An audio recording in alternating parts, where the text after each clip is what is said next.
A lot of this isn't going to make sense to you, and I'm sorry about that. I'm just going to start at the beginning, with the house.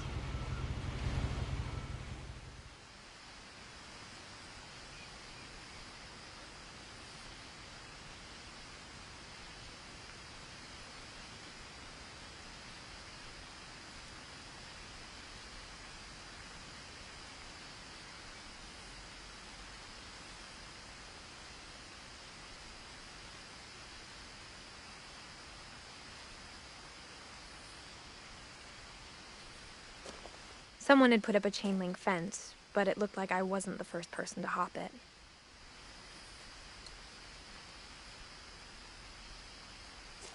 My brother Milton disappeared when I was 4. It was like the house just swallowed him up.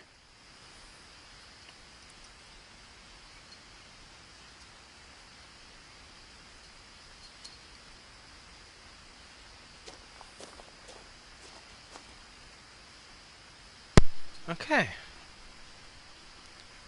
Probably lost a couple people in that transition, that's okay.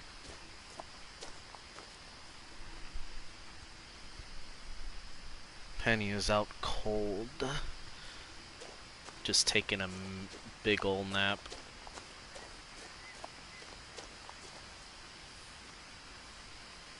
I lived here until I was 11, but I wasn't allowed inside half the room. I know, hun. I played this game before.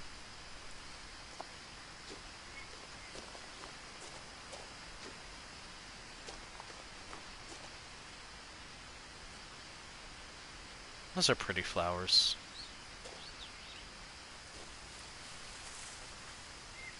Yeah. Nice pick, I think. I think nice pick. My judgment, good pick. If I took a pick there. But I didn't take a pick. Inside the mailbox were bills from 7 years ago, marked urgent, open immediately.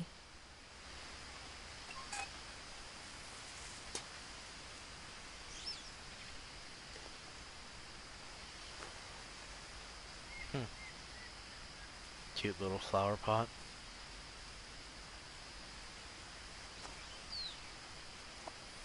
Oh shit, is my shoelace untied? No, it's fine.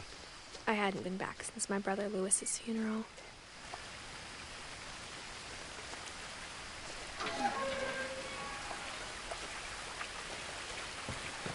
Yeah!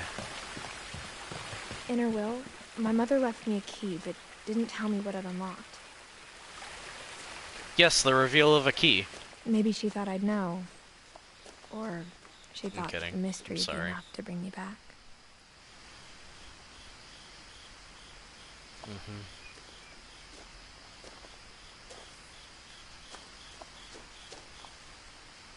The Finches.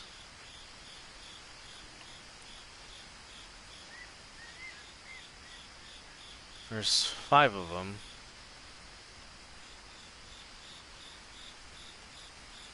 Wonder when this was put up.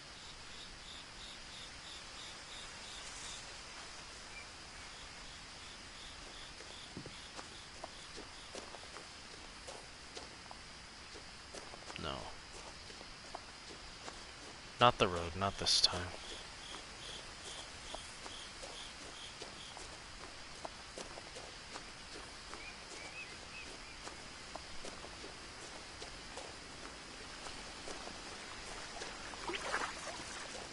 The truth is, even after I inherited the house, I never thought I'd come back to it.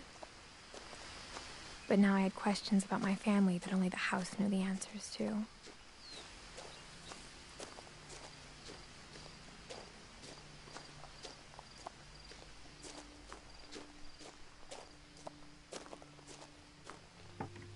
The woods around the house have always been uncomfortably silent. As if they're about to say something, but never do.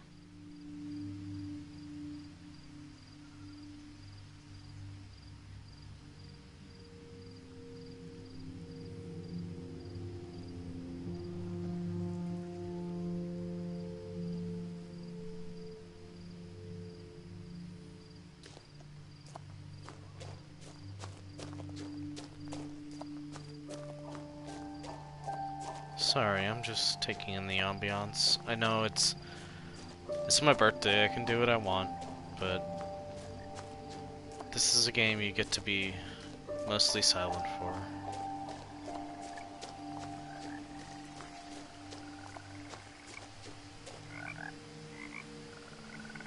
I wonder who played basketball here.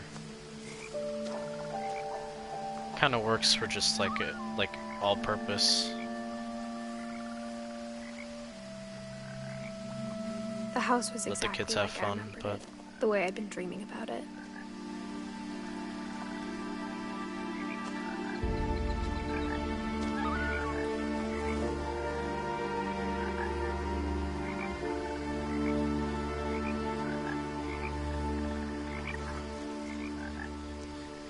if you were to look at it like this, it's almost normal. Almost. But no. Suppose it never would. It never fully was. Perhaps at some point. Certainly not anymore.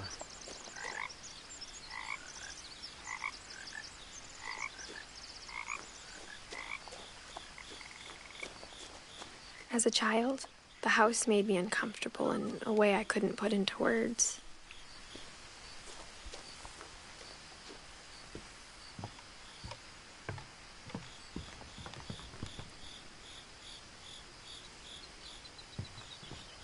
Now, as a 17-year-old, I knew exactly what those words were.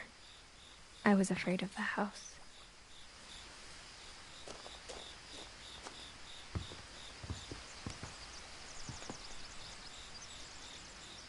I hoped the key might unlock the front door. It didn't.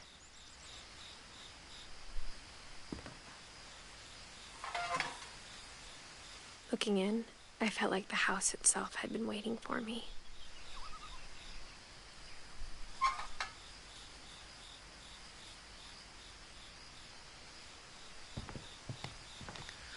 I haven't ever finished reading The Haunting of Hill House. But I'm getting the vibes. I think I should. I think I was watching like a version of it on Shudder, like an adaptation. I should watch that I again asked before Edie my once about the dragon in the subscription pond. runs out. She said it had killed her husband. I was 6. It seemed like an odd joke to me, even then.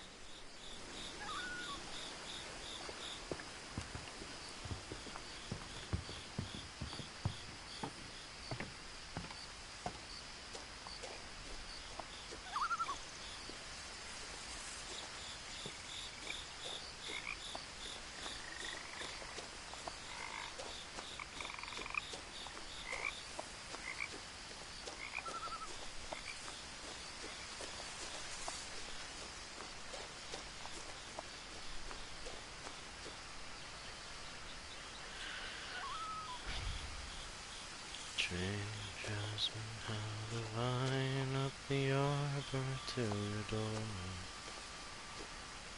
And more.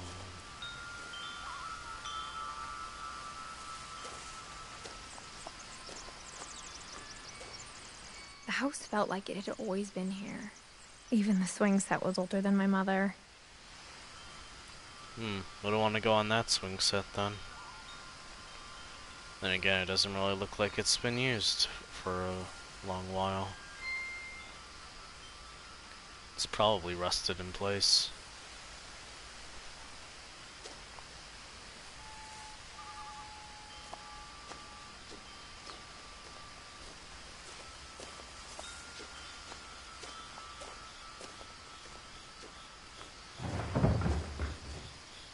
I heard something moving around in the garage.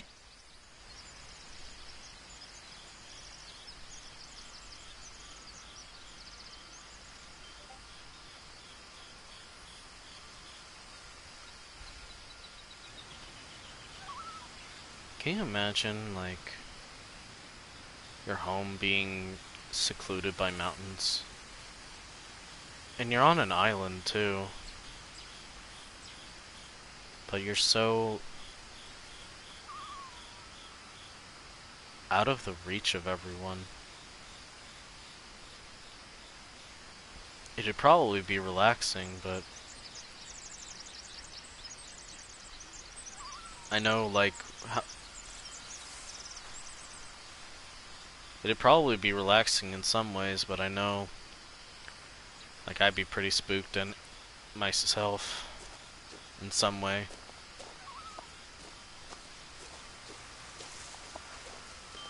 Oh, yeah.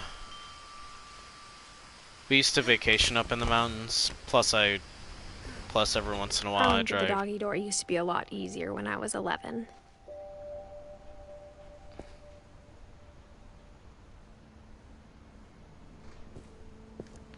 Oh, yeah.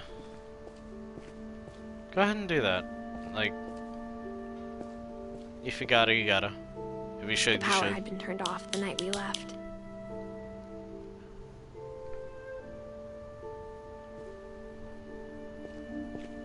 For the first time in years,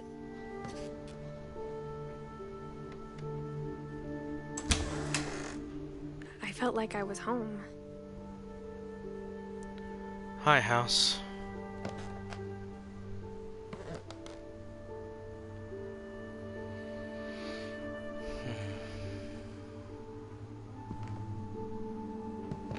But instead of a family, there were just memories of one.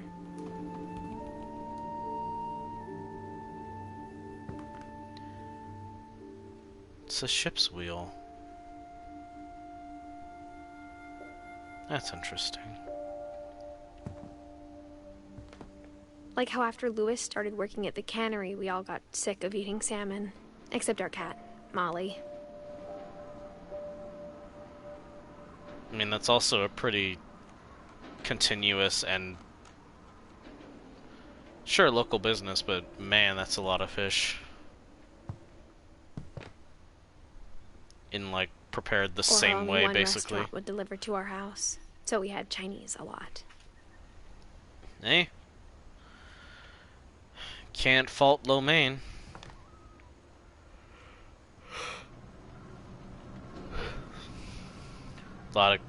Whole lot of cookbooks.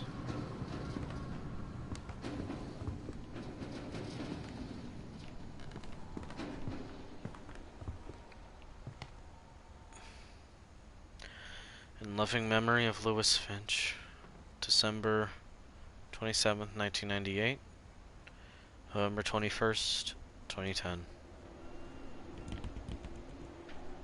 Beloved brother to Edith, son of Dawn, great-grandson to Edie. Memorial service, Finch Family Cemetery, 2141 Fireweed Road. Dawn, Edith, Edie, Lewis.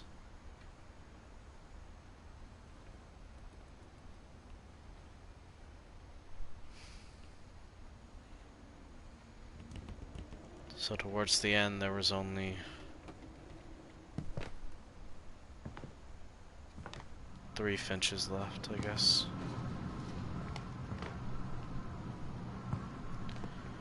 Speaking from experience, like, a house that creaks and stuff in the wind always feels a lot creepier than than one with a much more solid foundation. The table was still a wreck from the night we left. It was like a bomb had gone off, killing everyone but sparing the furniture.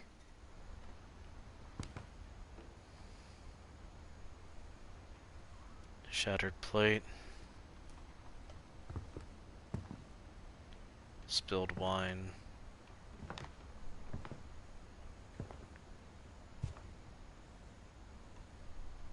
Probably Edith's plate here, which would be why there's extra cushions.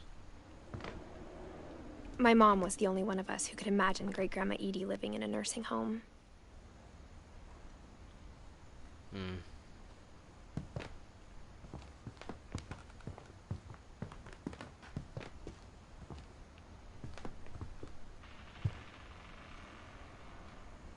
Norco whale.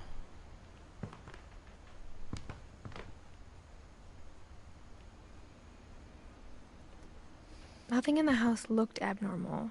There was just too much of it, like a smile with too many teeth.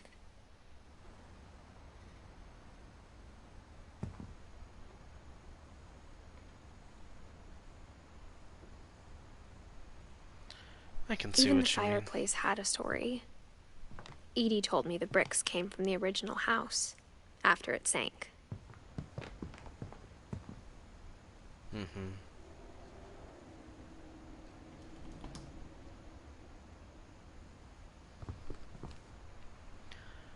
It's a very precariously placed modern TV.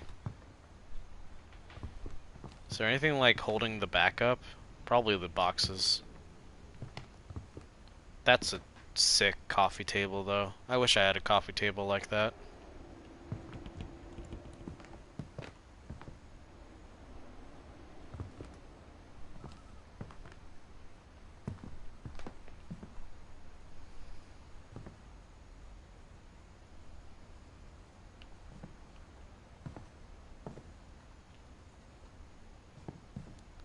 That's too big to be a violin, but it uses the violin model, I think. Huh. I never noticed that. That's fun.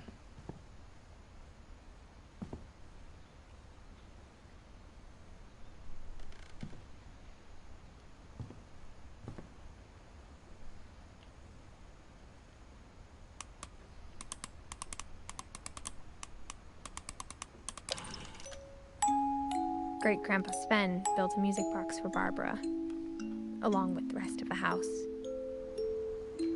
Mom always told me to stay out of the basement, so I wasn't too surprised when the key didn't fit.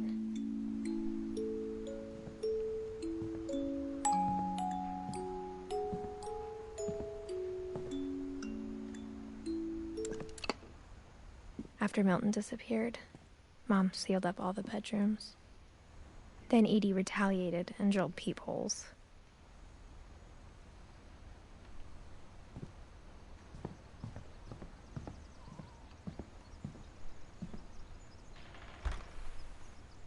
Molly always seemed like a girl I could imagine being friends with, if she hadn't died in 1947.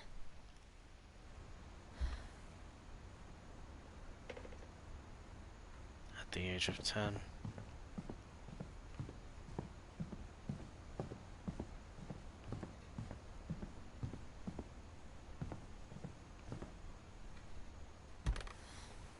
As a kid, I just assumed every house had peepholes and sealed rooms you weren't allowed inside of.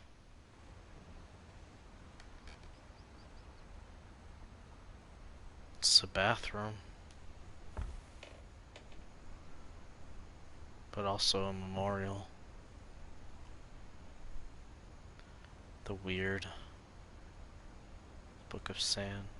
Infinite Chest. The King in Yellow.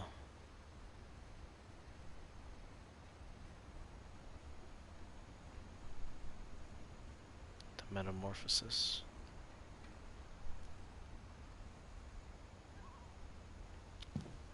Welcome back, Nep. We switched, as you can see. The last time I was in Edith Sr.'s room, I was 10 and she was painting my portrait.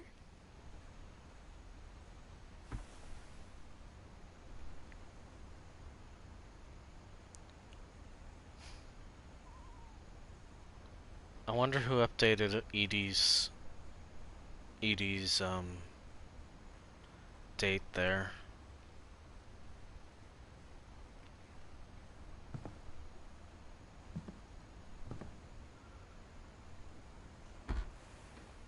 My Grandpa Sam spent 7 years sharing a room with his dead brother, Calvin.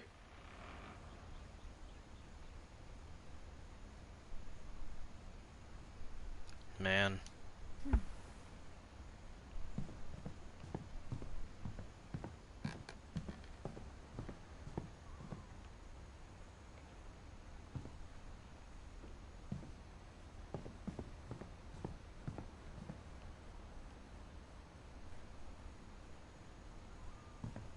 What a fucking guy. Edie's father, Odin, built the original house.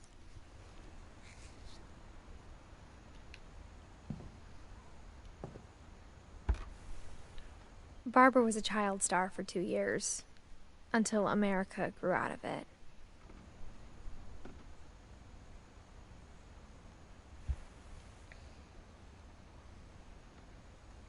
I always loved the specifics there. The fact that it was America that grew out of it, not Barbara. Whenever people ask me about my family, the first thing they always want to know about is Barbara. I imagine she's the one who came and showed up first. She was famous for a while after all. What a good use of an old saw.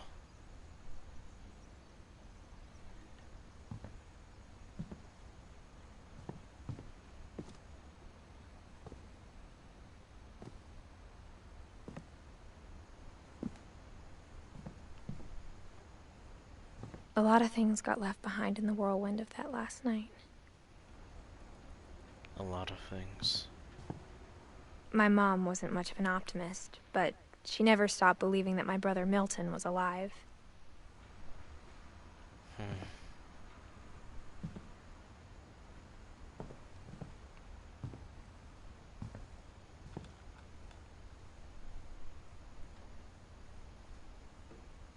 It's a wonderful carving.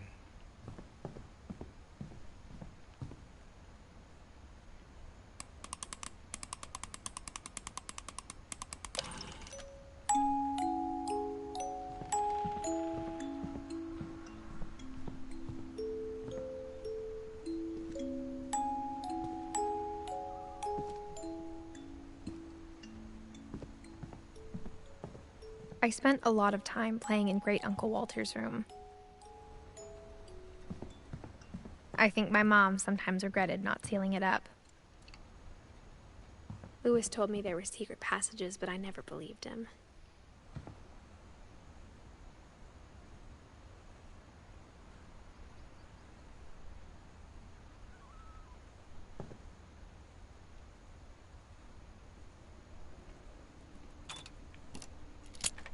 Forward. Turns out, my mom was really good at keeping secrets. Now it was time to find out what my mom had been afraid of.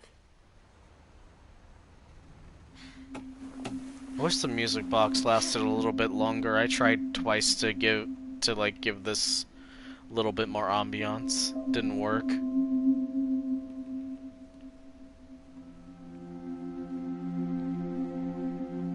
It looks like Frisk. From the paintings on the wall, it was clear my brother Milton had been here before me. Indeed.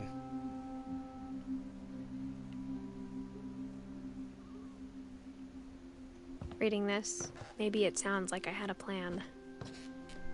But I had no idea what was behind that door.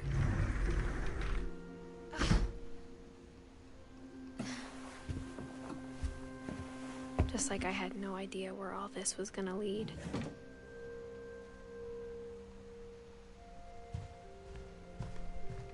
I grew up looking at Molly's room through the peephole.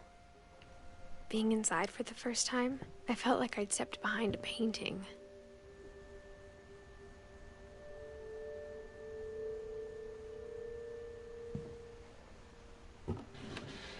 Molly's gerbil had a tiny bedroom with its own even tinier gerbil cage. Gerbilception.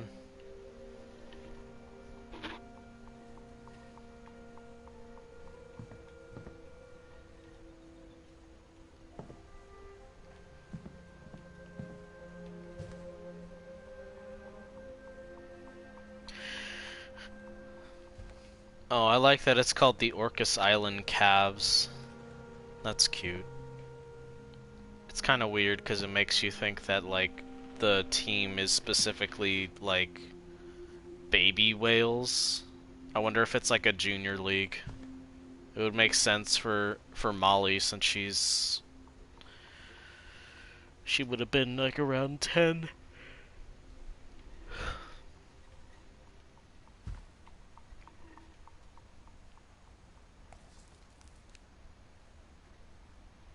Well, gotta start somewhere. December 13th, 1947. Dear Diary, I'll be gone soon, but I wanted to tell somebody about what's gonna happen. It started when Mom sent me to bed without dinner. I woke up and I was starving, so I looked around for something to eat.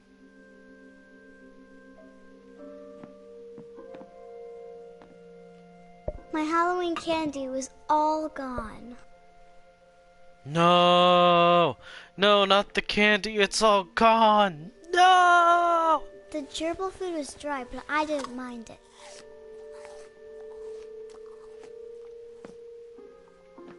That's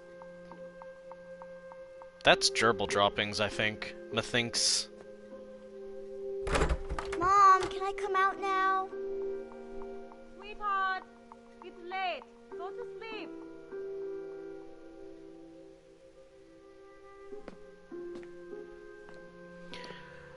Every time I play this game, I think about a video of it called, The Villain of Edith Finch, and while I can't disagree with, like, the actual, like, elements of the video, like the analysis, I do kind of disagree with the general idea that, like,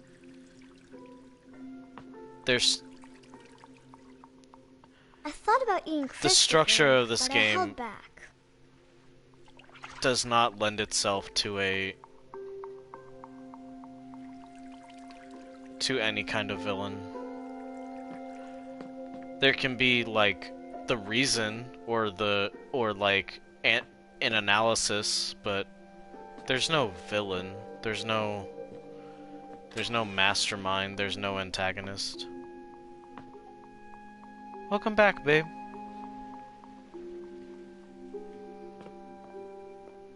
I kept eating and eating. You came back at a very opportune time.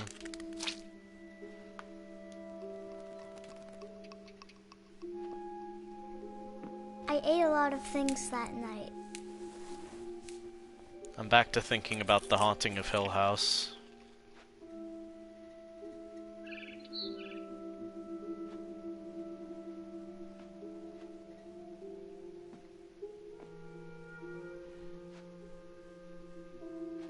Right.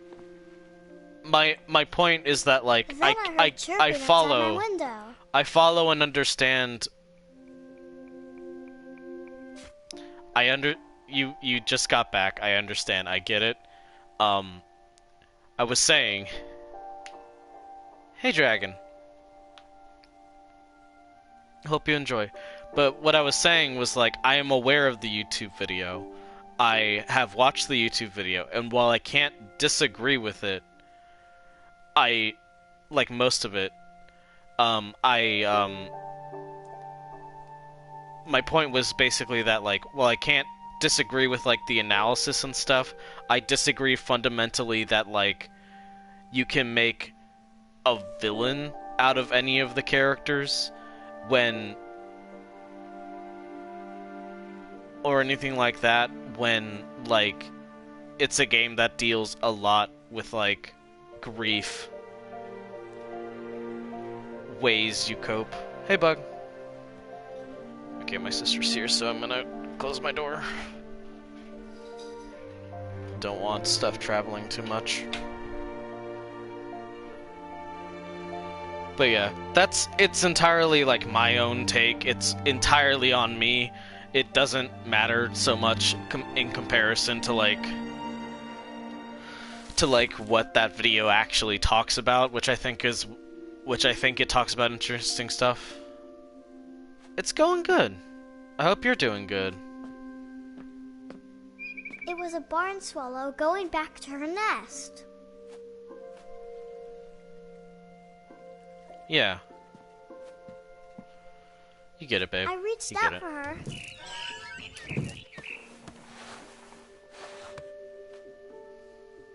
And suddenly, I was a cat. It's also about shapeshifter little girl.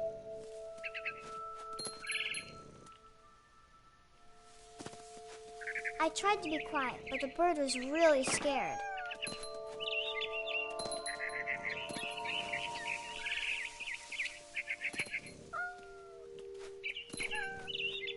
Mom and Dad didn't even look at me.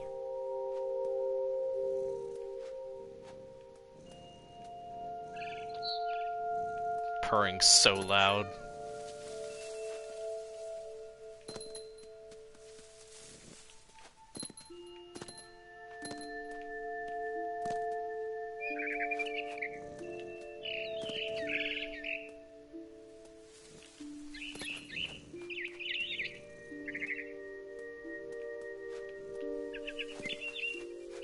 The babies were all gone.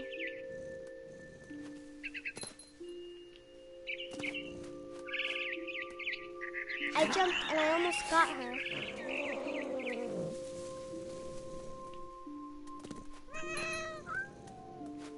I could tell she was getting really tired. Now I was up in the big tree. I promised Dad I wouldn't climb it anymore. All I cared about was eating that mama bird. I gobbled her up. And suddenly, I was an owl.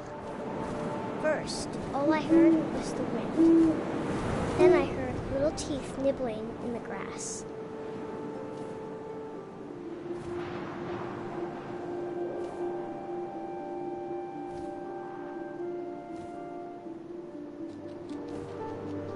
Rabbits.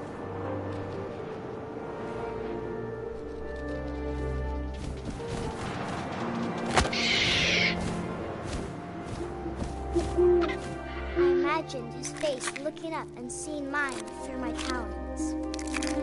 I swallowed him up, and I didn't chew one bit. Then I flew off to find something bigger.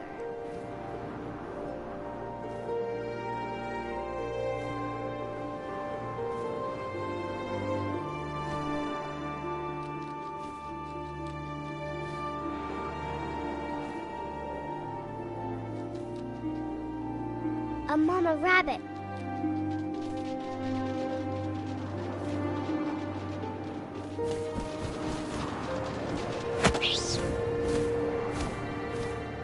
She was almost too big to carry. I started choking, but I couldn't stop eating. And suddenly, I was a shark. I get you, hun.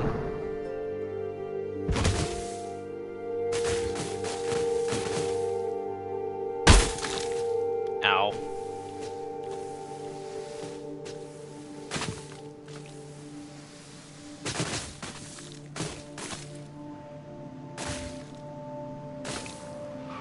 I rolled off the Ow. cliff and into the That ocean. impact. Now, I was hungrier than Oh ever. god, why are the controls here inverted? Oh wait, no, it makes sense.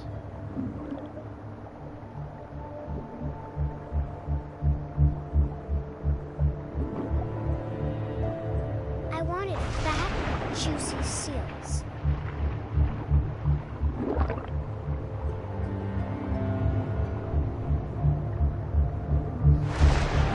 Can't break your bones if you don't have bones to break, that is true. I tore off her flipper. And I have way too many teeth, so it's not like I'm gonna be missing those.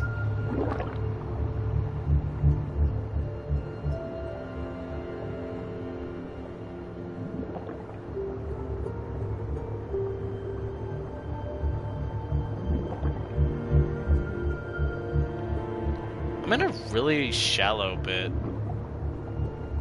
There you are. Food.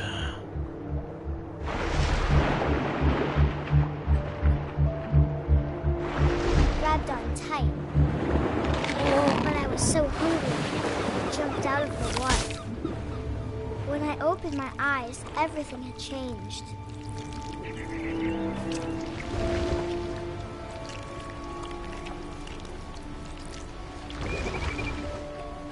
Now I was a monster, and I smelled people everywhere.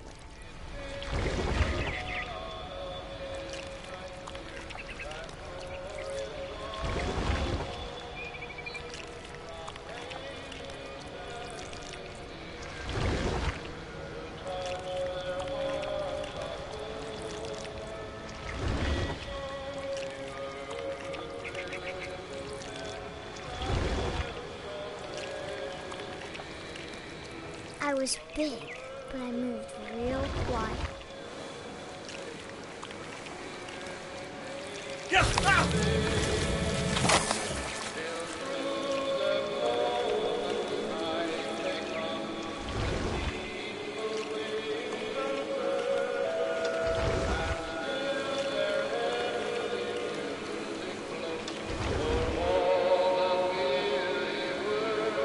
I honestly don't know what song this is outside of I this.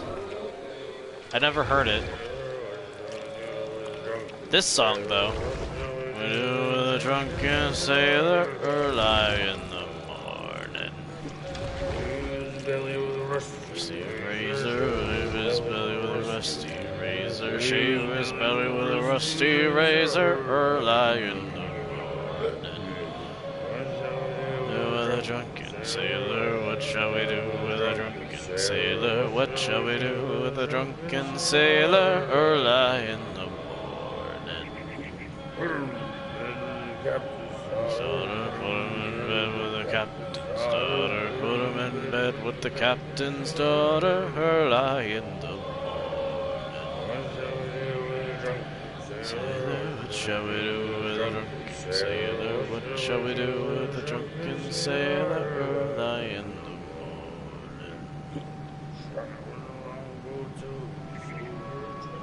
morning? It's all good. Till he's sober early in the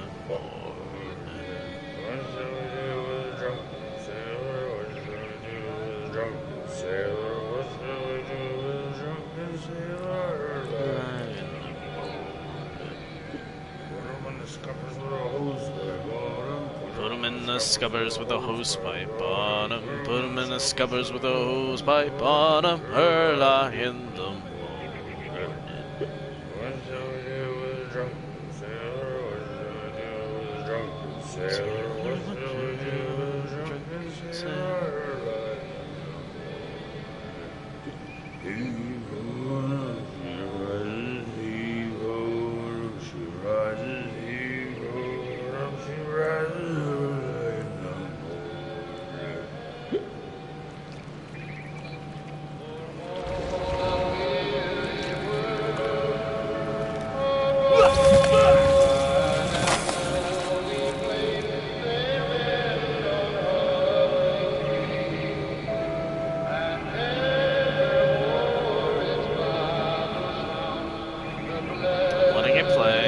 Got it? Okay, cool. Feel free to link it. Yeah.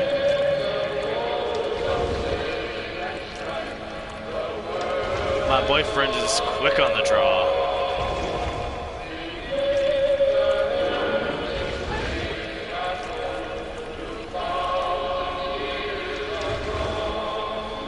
After the last passenger, I was still hungry.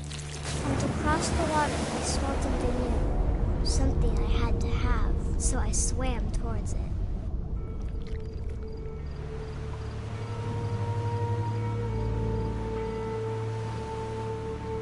Thank you, babe. I slithered onto the sand, and the good smell went into an old pipe. Apropos of nothing, like completely just like a thing I want to mention as we play this.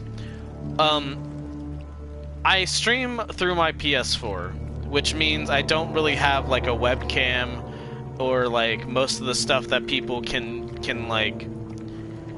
do in like in terms of like being really doing like excessive or not excessive but like interesting stuff. most of what I can do is just play video games, which I'm fine with. I can play video games. I'm good with that. But like, one of the things I've always wanted to do, and part of the reason and part of the reason I'm excited for like an old birthday present or a Christmas present, one of them from Arcane, is a set of tarot cards. Because if I ever get the chance, if I ever have like a streaming setup that lets me like actually have like a bunch of room to do it, and I can record myself like a flat desk and stuff, I would want to do a just for fun some tarot card readings. That sounds like a fun time to me. All of my stomach started growling. And suddenly, I was me again. I have tarot cards. You got me tarot cards. You got me the Welcome to Night Vale tarot cards. I think it's waiting for me to fall asleep. The very cool looking tarot cards. It needs to be, and we both know I will be delicious.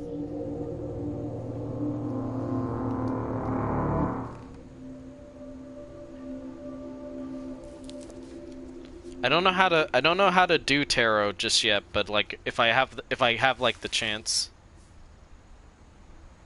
I'm not sure if I believed all of that, but I'm sure Edie would have. I love that. I kind of love that you forgot. I kind of love that you forgot, and also thank you for. For offering anyway. Bye, Molly. One down.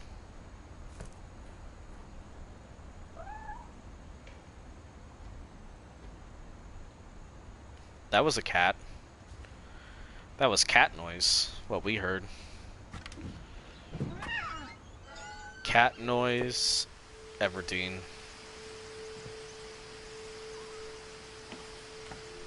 This will be obvious later, but my mom never told me any of these stories. Edie would have, but Mom didn't like bringing up the past. Though, when we Yeah, adopted you know, a stray like, kitten, yeah. she was the one who named it Molly.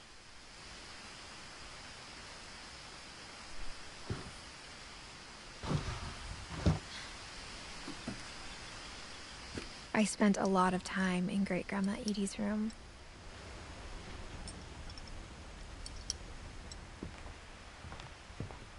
We got along, and it was a good place to hide from my mom.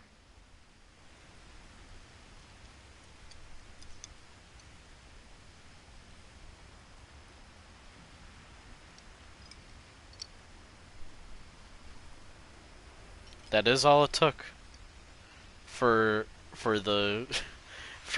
little Molly to realize that she had the powers of a When Edie told shapeshifter. people Sven was killed by a dragon, she could also have said he was building a dragon-shaped slide that collapsed. She could have, but she didn't. I am joking, by the way. Just for like a little bit of fun. One summer, they evacuated the island, but Edie refused to go. For a few weeks, she was a celebrity. Edie won't go. 72-year-old woman refuses to evacuate because of a little forest fire. Edie gave a big interview about a mole man living under the Finch house. My mom was furious.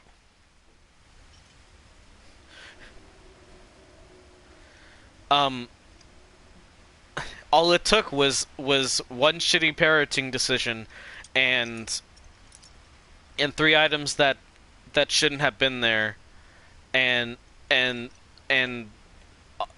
all it took was those things just for a little girl to find out she could shapeshift. Go ahead, give a spoilery. Win a family day out at Druid World. Fuck yeah. Fuck yeah. Win a family day out at Druid World.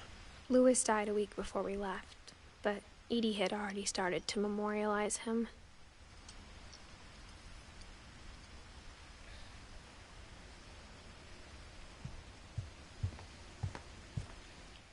I hadn't thought of myself as Edith Jr. for a long, long time.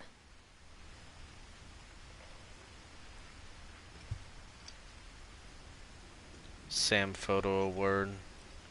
Sam Medal Ceremony. My Friend Bigfoot. Random Junk. Weird America The Finches. Edith interview.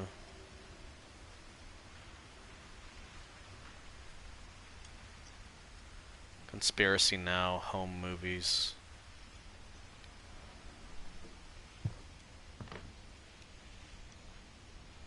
Built in 1937, Sven Finch. Barbara Concepts? Oh, like for the memorial. Interesting that it's Barbara that she had to make a that she has like a folder of concepts for. Like Barbara specifically? Her room was like a museum.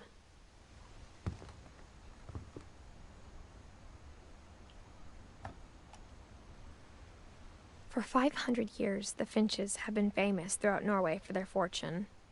And Norge? misfortune.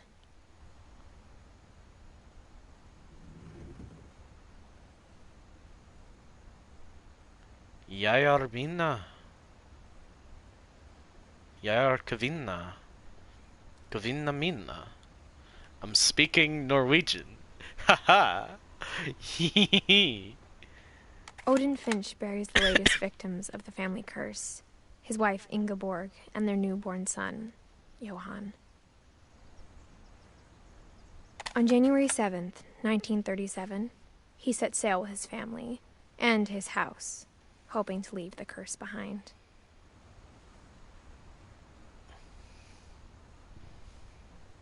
It might have been a film book, but like remember that Barbara, I don't know if you've seen this game, Nep, but like Barbara is one of the more out there ones. We'll see her soon, but she's like one of the really not messed up, not like I hesitate to say messed up, but that's on me. Like it's very out there, like what they decided to do for Barbara, or like what Edie, I guess, in the universe decided to do for Barbara. So the fact that it's like concepts, like that she was perhaps mulling over if it was the best one, and still went with it.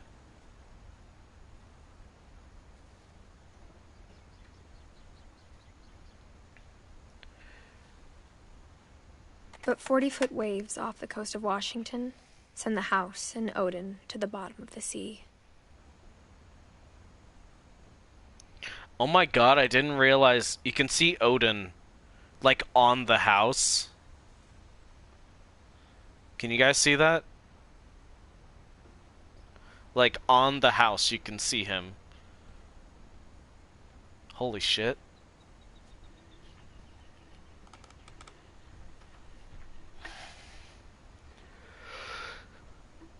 Remember this picture. It will come back at some point. Odin's daughter Edie, with husband Sven and baby Molly, step ashore on their new home, Orcas Island.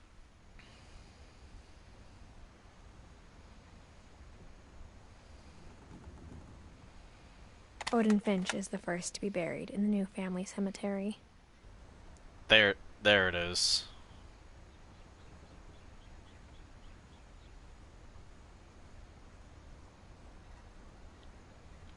I can't go backward. I don't think.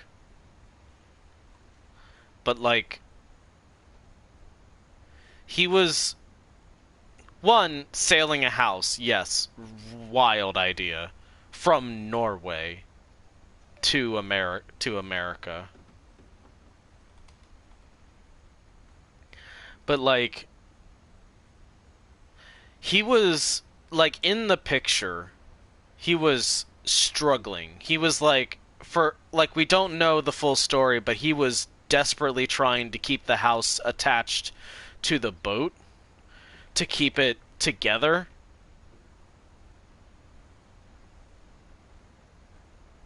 This is the way they memorialized it. a much smaller boat, a rowboat of all things, when it was very clearly like a steamboat, and him heroically standing on it.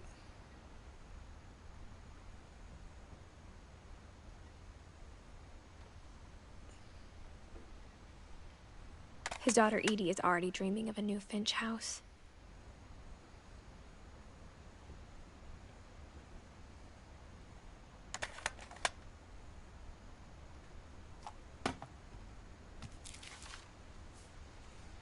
Whatever's wrong with this family, it goes back a long ways.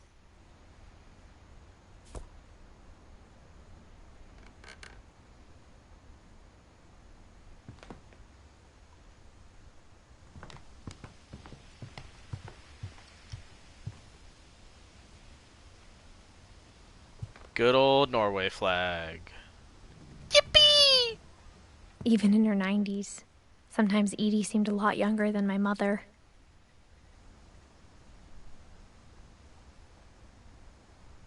I'm trying to remember Sven. Oh yeah, Sven was the guy who like died because of the dragon slide. And like when we get to Barbara, we'll see another thing that like. But like when we get to Barbara, we'll see another thing that was very the only trace Grandpa like Sam's him, first wife Kay left on the house that was like the him pink being bathroom. reckless and dangerous. It was a pretty big trace. Pretty big trace, yeah. Extremely pink. I don't know what I would do with like this shag carpeting, but I don't know. It's a nice pink bathroom. It's pretty, at the very least. Mount Rainier? So nearby Mount Rainier, where is that?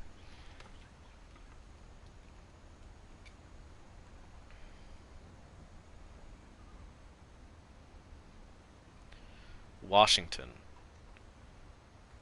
Wait, Washington?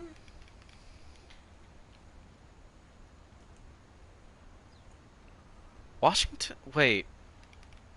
Hold on.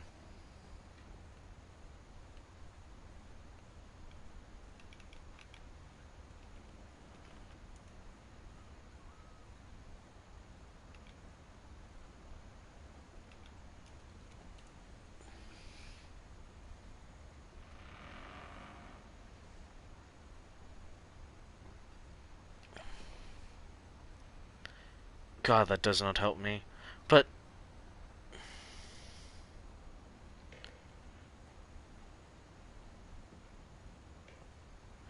okay, that kind of makes sense. 'Cause Norway is like approaching.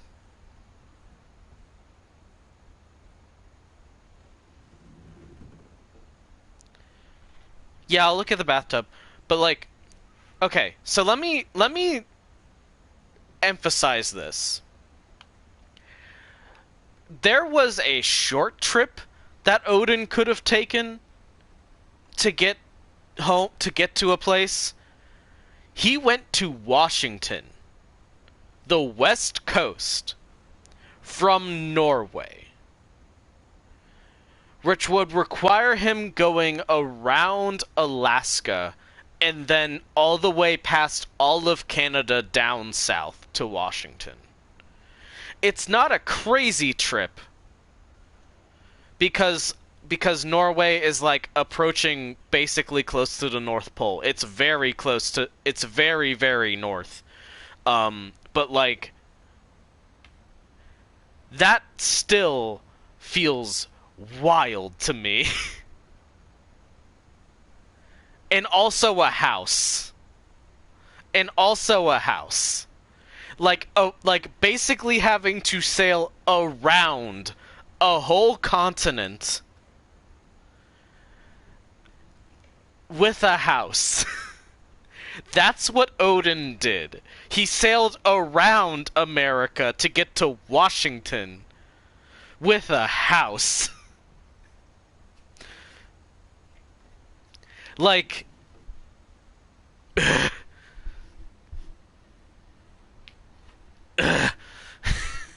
God. Anyway.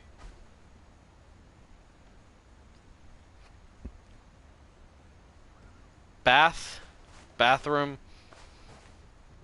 Chair in it. So Edie probably used it, I think.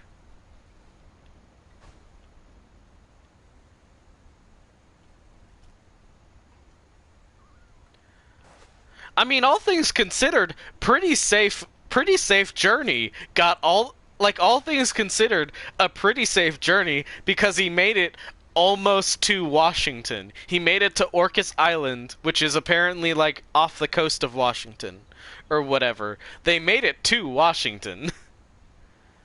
But like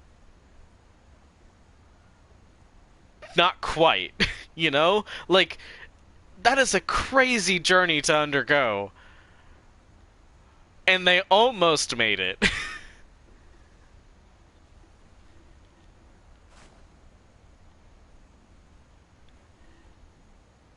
Yeah.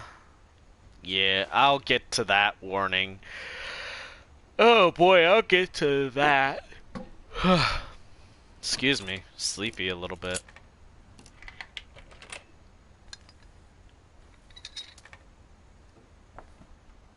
There's a secret in this bathroom. It's in the last place you would look. Look. It isn't in the cupboard.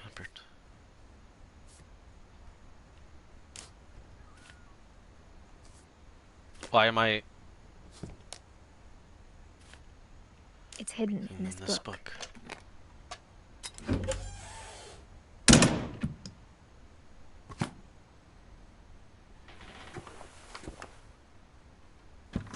There is definitely a trend of wanting Sven gave Sam an old camera he'd refurbished. He never put it down. Like, specifically Sven and Edie, more than anyone in the house, have a tendency to want to... When they were alive, yeah. But, like, to make everyone a character. You know? Like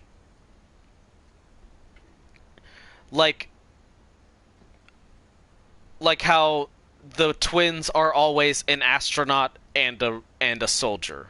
Like, always. Like, depicted always as those two things. And so on.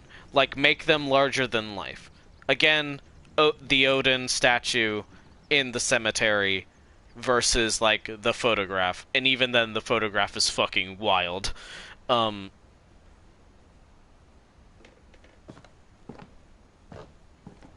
Molly was the animal girl, yeah.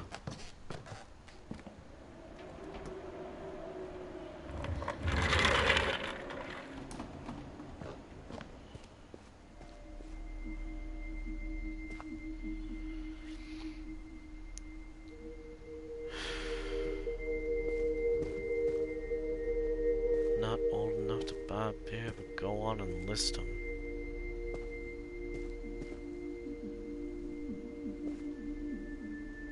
Oh, I wish you could land on the bed. You can't.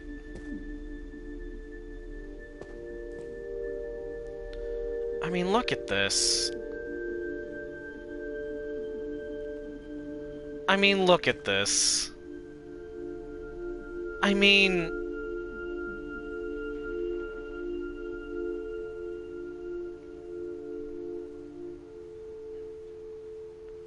I knew Grandpa Sam had a twin. And that he never talked about him.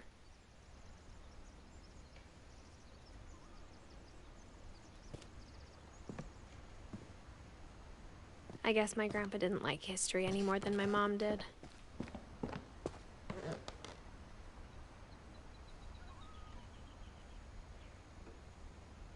Hi, Calvin.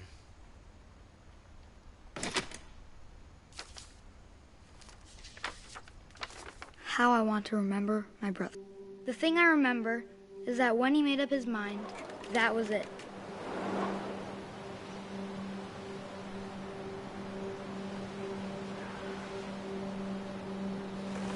My brother said he'd die before he ate another mushroom.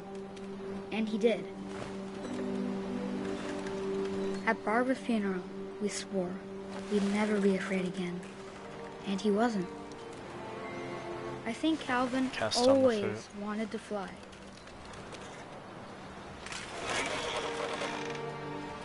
Sam! Calvin! Dinner's ready! Coming! But that day, he finally made up his mind to do it. I just realized that they actually animate Sam, like, running off. I didn't realize that before.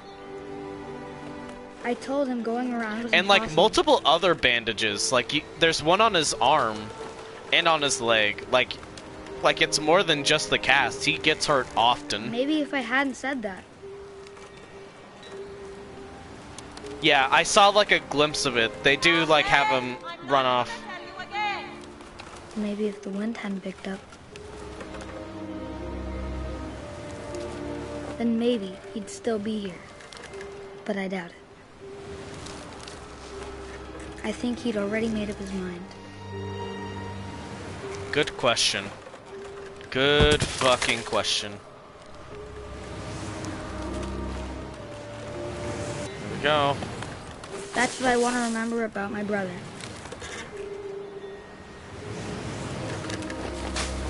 I remember trying to do this, like, on the... Like, when I was a kid, on the playground at my school.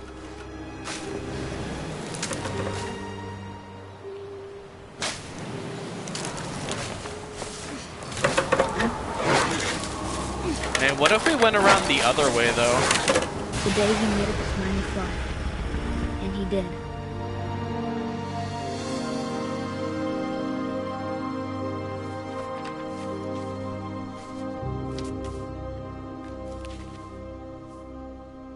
Calvin's story felt strangely familiar.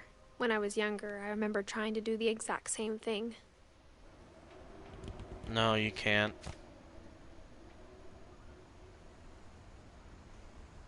You can go along with it, you can After the funeral, hold it off, Edie roped you off can... Calvin's half of the room. Mom said Grandpa Sam enlisted at 18 and never set foot in the room again. Get as far away from the memory of your dead brother.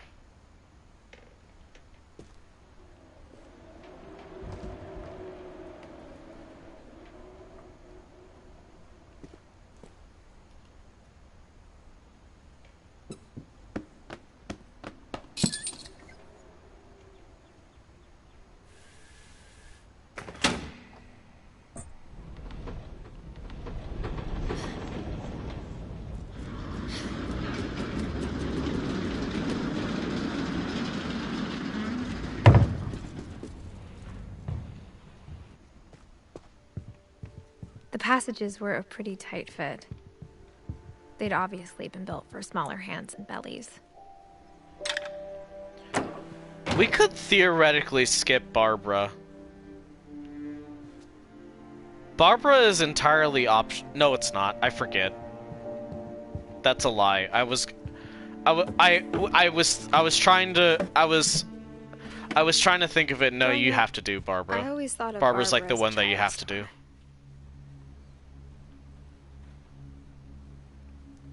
It's not that they ever looked strange. It's that there's too many of them. Like a smile with too many teeth.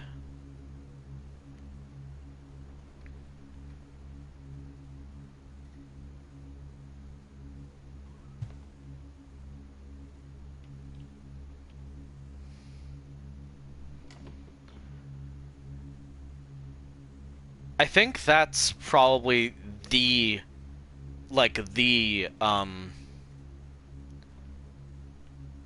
line that sticks with me the most. Nothing in the house looked out of the ordinary. It was just that there was too much of it, like a smile with too many teeth.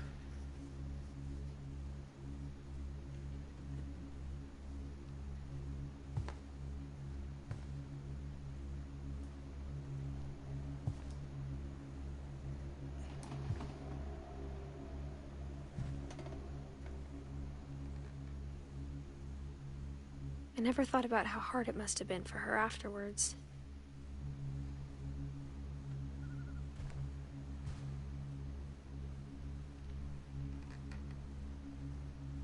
God, that cake looks so gross.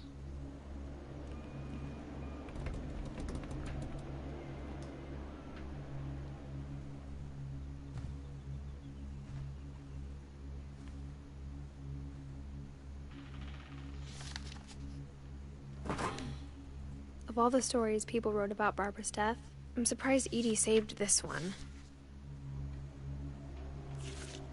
Dreadful Stories. Guest starring Barbara Finch. Featuring Old Jack.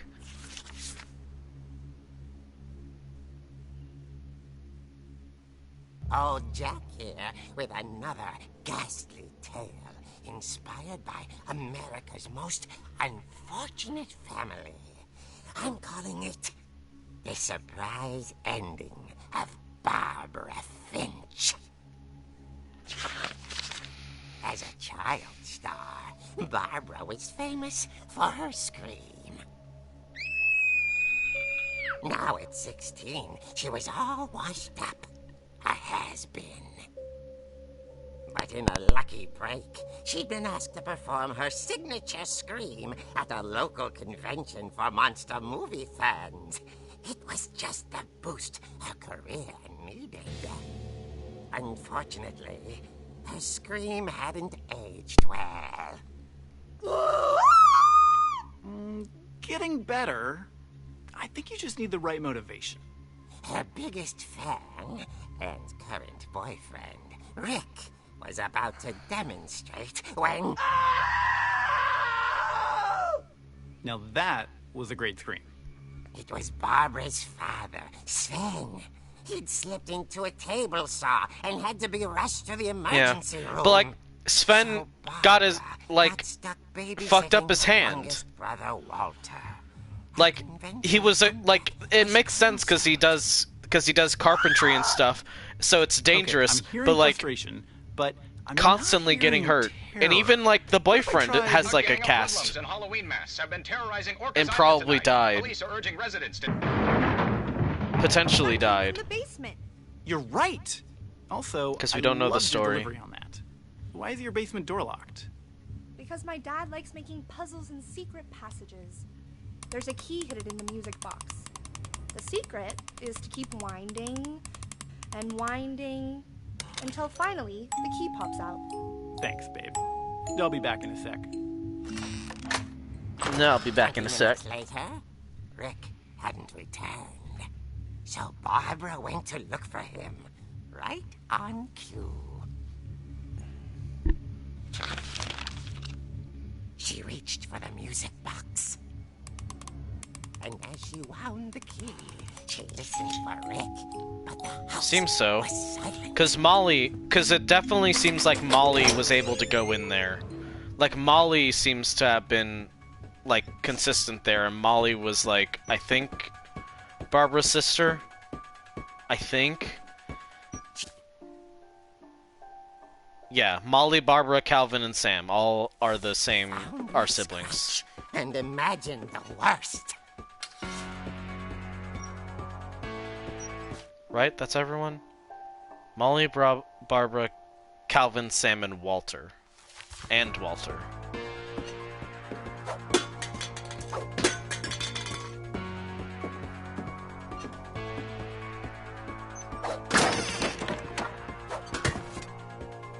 The gang's leader is the infamous Hookman Killer, Dr. Carl Hamill, who impaled and then ate his family 10 years ago tonight.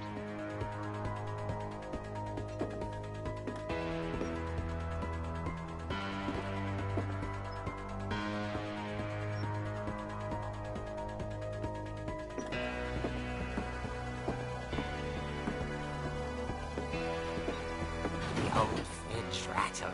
And there's really only one person that could have been.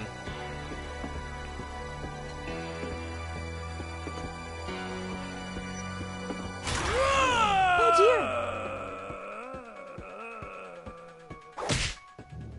I didn't press the button. Rick? I didn't press the button. Barb, relax. I was just trying to scare you to help you find your scream. Well, I'm not scared, Rick. I'm furious. Then act furious. all I'm getting from you now is that you're hurt and confused and She threw him out, but she kept a little something to remember him by. Barb, have you seen my other crutch? And she was still holding it when she fell asleep watching the late picture show. Hours later... Barbara! Walter, what's going on up there? Ah!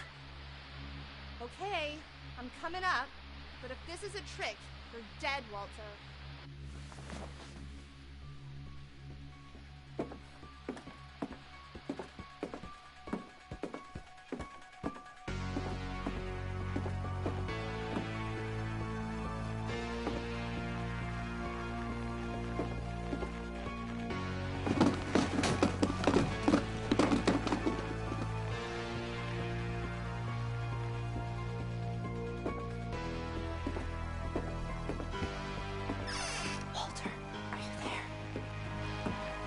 Walter had vanished, but his bedside radio was still on.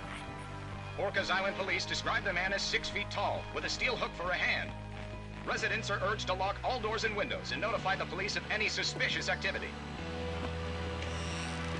Barbara turned, saw the hook man, and was speechless.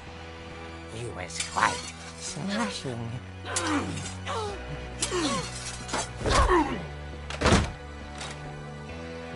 And he was. He couldn't get enough of Barbara. Okay, Barbara, there's gotta be... That night, she played her part beautifully.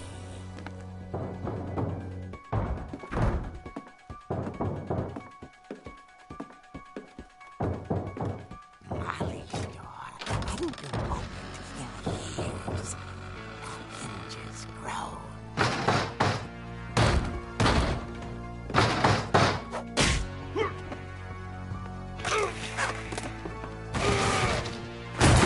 He wasn't moving, but she sensed the story might not be over yet.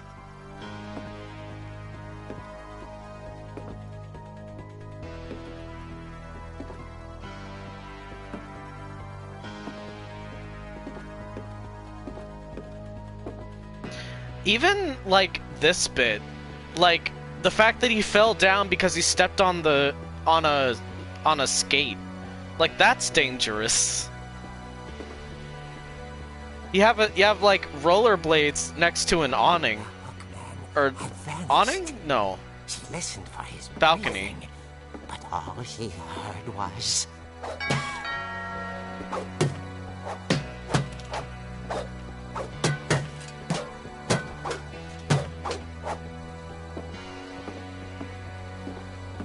Someone at the door was dying to Yeah, from the speak roller to diner. young Barbara. But like, you get what I mean? Like it's, but like still, it's not. At the door, she heard whispering. It was coming from inside the house.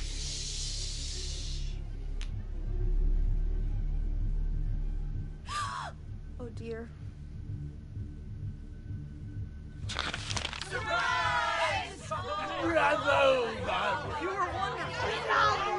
The monsters had come to surprise her. For Barbara, it was a dream come true. I think it's She patched. saw what kind of monsters Like, it's they fixed, were, but and clumsily. She realized what was about to happen. Or in a way that shows that it was previously broken. Famous. And with her final breath, Barbara Finch gave the performance of her life.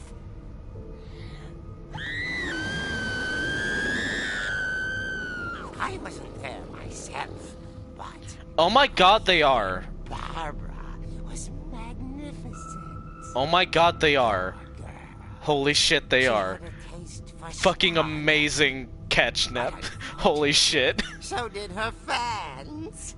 Of course, the police blamed it all on poor Rick, who disappeared the same night. And little Walter, hiding under his bed the whole time. He took it all pretty hard, but that's another another story. As for Barbara, tucked inside the music box is all they ever found of her. Her ear. Now that's what I call a real eerie tale. And to top it all off, it ends on a fucking pun. It ends on a pun.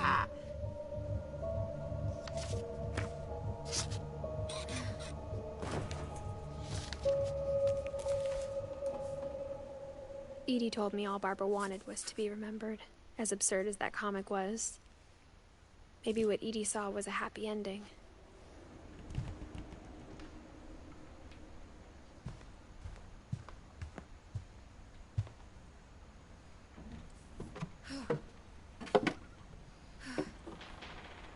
I guess now I know why Mom didn't like me playing with the music box.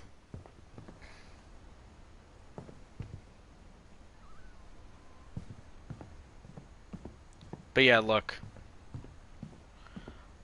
It's fixed, but it's obviously fixed. Like, it's so obvious that it broke. It's incredibly obvious. Which, one, like, it could be a fun little detail that you can realize, like, oh, they fixed it. They had to patch it. But also, Edie probably did that. And Edie knows people would notice and be like, wait, it broke at some point? And it would give her any reason to add to the mystique of the house. Whether she told the dreadful stories or whatever the guy that was, whether she told that version of Barbara's death to people, I don't know, but still.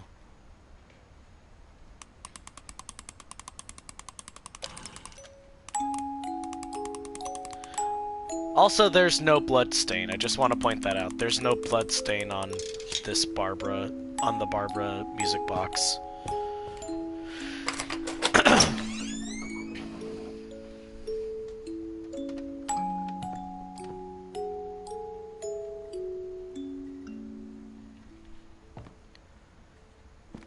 I mean, maybe, but like, I don't know. That's like kind of a whole other thing. To like, at least to me, it feels weird. Like, it connects definitely, but it's like a little weird.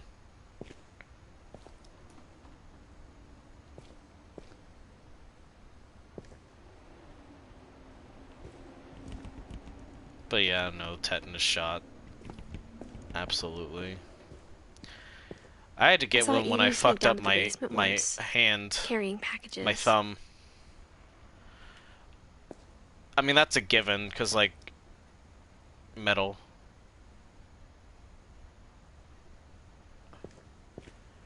I thought maybe she was hiding presents. That's fair. Not presents. It turned out she was hiding a lot more than that.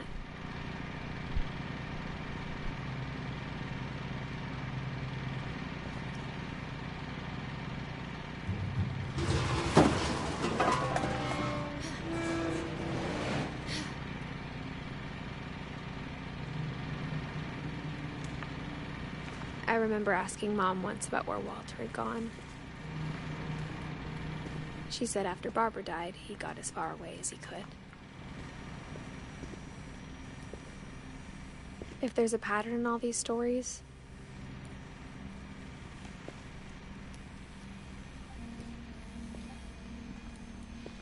I think it's that none of us has gotten very far.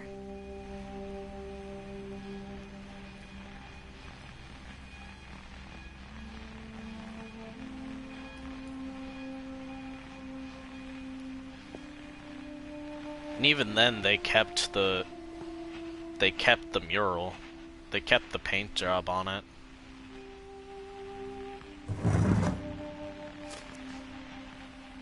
Goodbye, everyone. I can't believe I've been down here for 30 years. On that first day, after the shaking started, I didn't think I'd survive a week.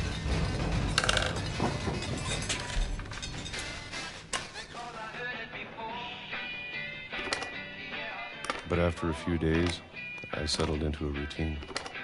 That's what kept me sane. Having a schedule, living for today. I always expected to be dead tomorrow. But if you wait long enough, you get used to anything.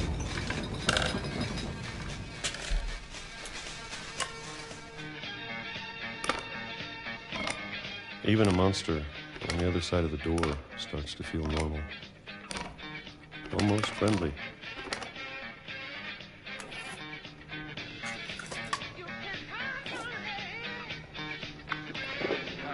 And then one day, everything just stopped.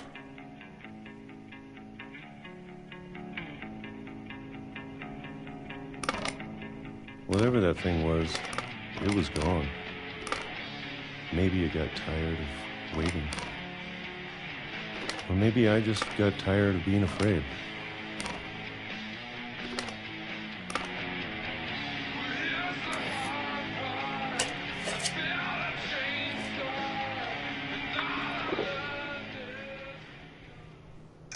It's been a week now, the longest in 30 years. I'm done waiting. I have to leave while I still can.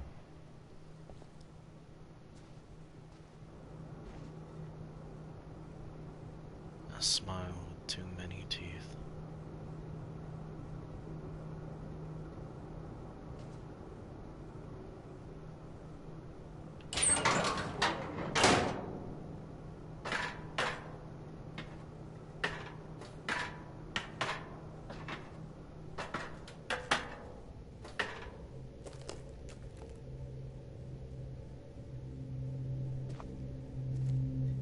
I know it's out there, somewhere. Whatever killed Barbara and Molly. I mean, to be fair, I'm not sure, like, the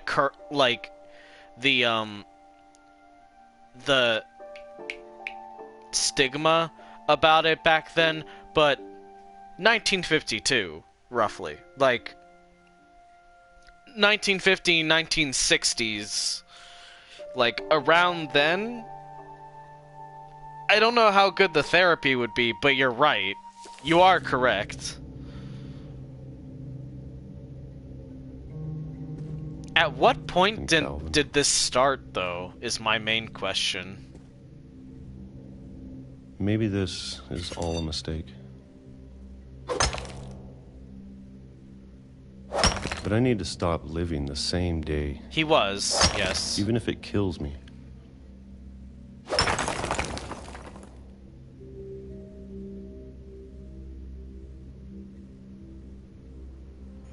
Whatever's out there, I want you to know I'm ready for it. I'm going to appreciate all of it, especially the food. I think this one hits me hardest, though. Or a month. Or a single week. I'd be happy with one new day. I can already imagine the sun on my face.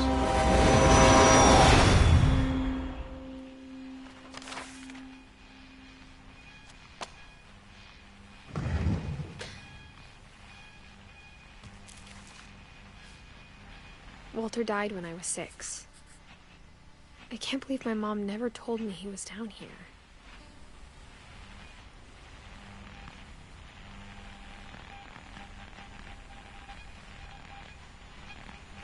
Yeah.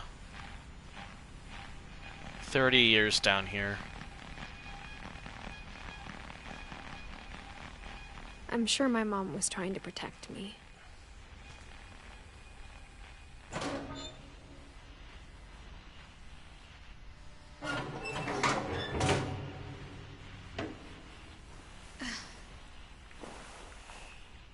I mean, ultimately, I feel like this game represents two Maybe she was afraid I'd extreme end up forms like of Walter. grief that are actively combating But each if other. she never told me about an uncle under the house,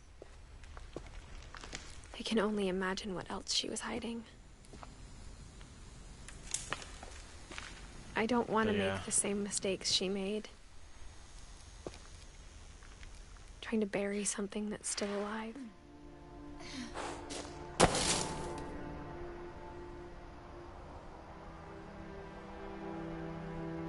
This game gets visually...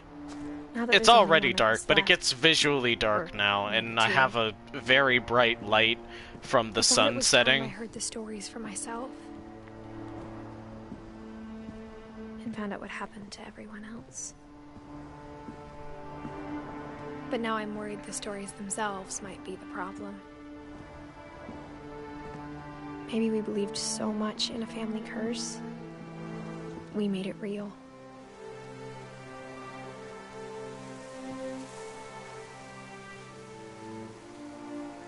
A train conductor's hat. I believe.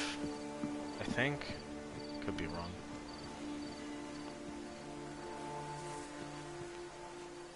I'm left to believe that Edith put these up.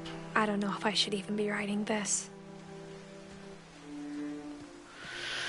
Like at this point, but maybe not. Maybe it'd be better if all this just died with me.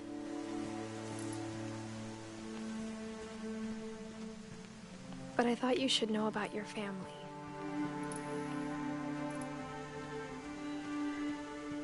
And the history you're a part of.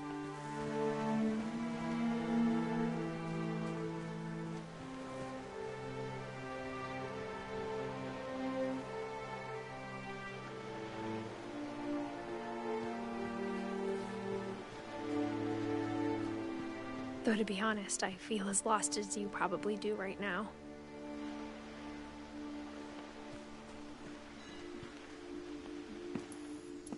I think the people in these stories believed them, for what that's worth.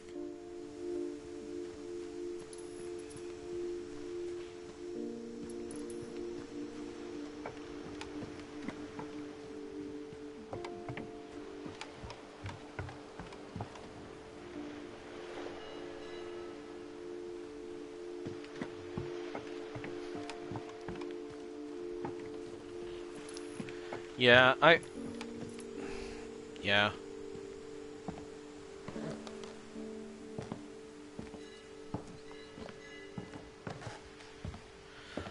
What gets me... I'm almost certain somehow Edie did it. Either predicted it or... Either That predicted history it of or imagination like... and stubbornness Or like... and madness. As one of her last Any of acts it or seems something. possible. But, like... Her room says Edie birth date and then 2010. I think we've been surrounded by death for so long, we've just gotten used to it. What kind of family finishes building a cemetery before starting the house?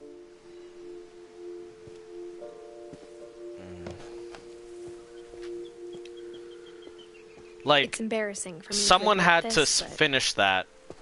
And my money is either the Edie pet cemetery made me more uncomfortable than the human one. or Dawn. Could have been 3 Dawn. of the gerbils were mine, and 2 had been my fault.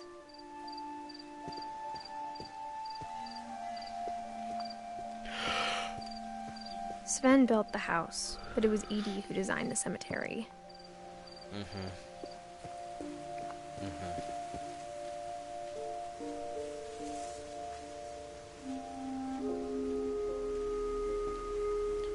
Walter Finch.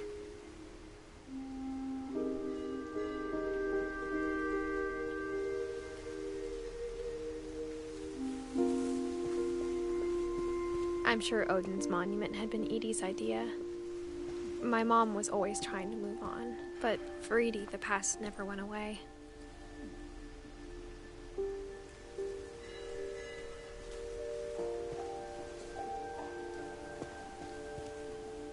Well, yeah, they have holes in them. They have peepholes. She could see it poking out of the water at low tide. Yuck, yuck, yuck.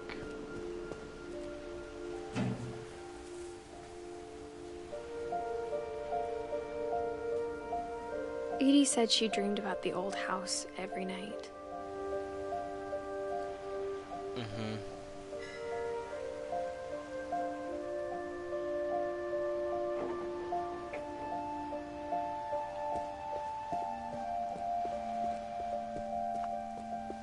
Edie's side was always easier for me to understand. But the older I get, the more I can see where my mom was coming from. Her dad had been pretty strict, but it wasn't enough to save her brothers. She was just trying to do better.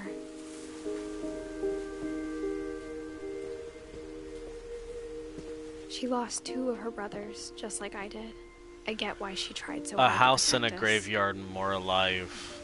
Like, trying to put life where there isn't any, honestly. There's so many things I wish I could ask my mom now. Part of me thinks this is what she wanted all along. For me to come back someday and find everything out for myself.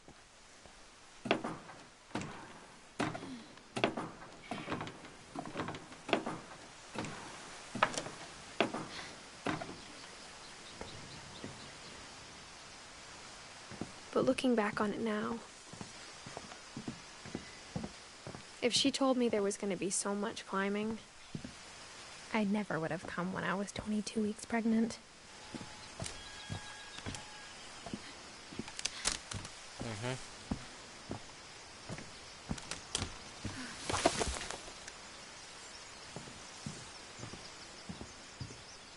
She'll do that, but she won't walk on the glass here. I never met Grandpa Sam, but I think he and my mom had a lot in common.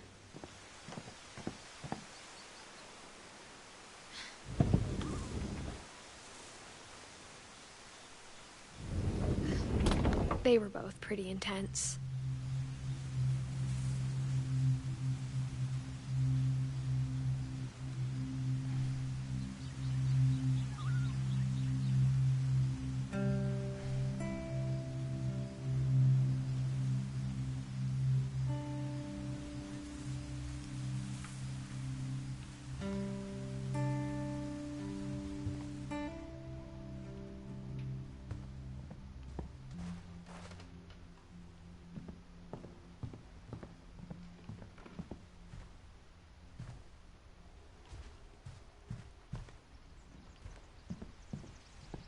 Instead of hiding from death, Sam seemed to go out of his way to meet it.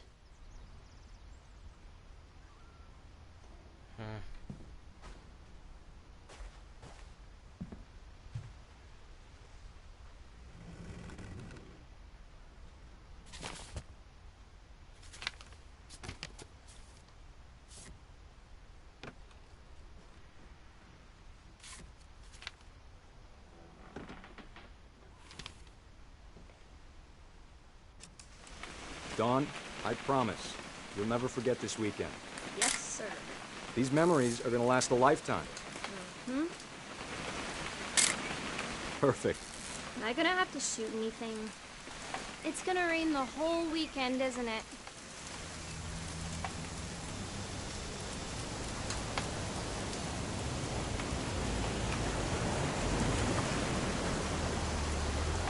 I will never forget this weekend, Dad. That's the spirit. Odin Finch National Park.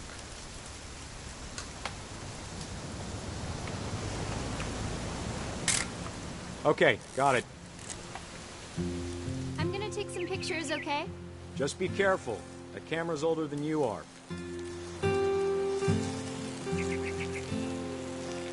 Definitely should not have drunk all that coffee. Hey! That's a keeper. I'm just saying, I'm not always gonna be here, Don. You'll need to remember this stuff, if you want to survive. I'll be fine, Dad. You know who else thought he was gonna be fine? Some guy who died. Dawn, I'm being serious. I know, Dad. You're always serious. Doesn't being out here make you want to chill out? Well, to tell you the truth, I haven't been out here in 20 years.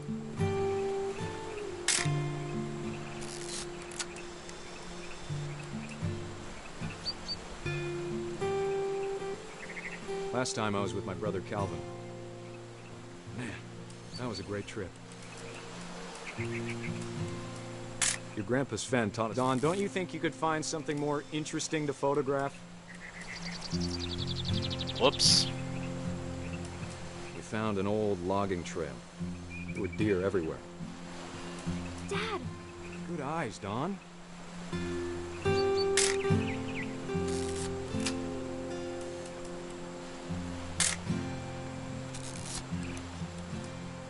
Before you take the shot, let me get a picture of you.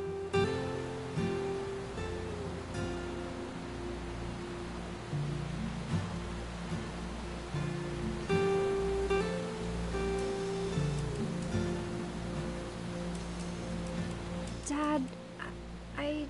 Just breathe. Turn off your imagination. Focus on your target. Let me get behind you. Do I have to do this? Dawn, you don't have to do anything. But if you want to survive, you need to be strong.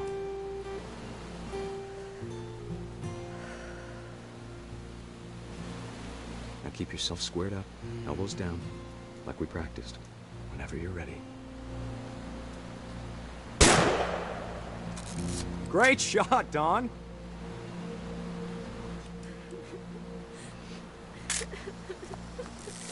I'm proud of you, Dawn. Always remember that, okay? Dad, it's twitching. I think That's it's totally normal, Dawn.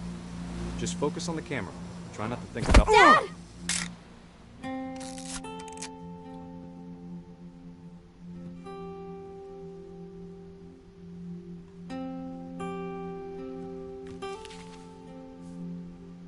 Of all these stories, that's the one I wish most that my mom had told me.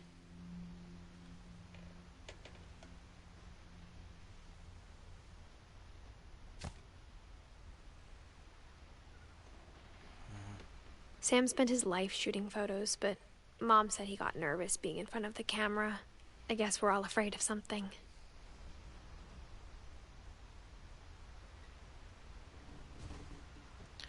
Yeah, I do like that as well. They're all unique, and, like, disturbing or not, they're all, like, kind of beautiful. After Sam to died, me, at least. my mom and Edie got really close. They'd both lost a lot.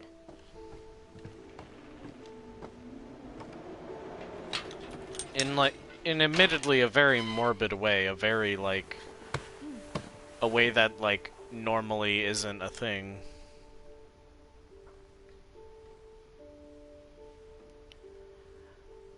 So,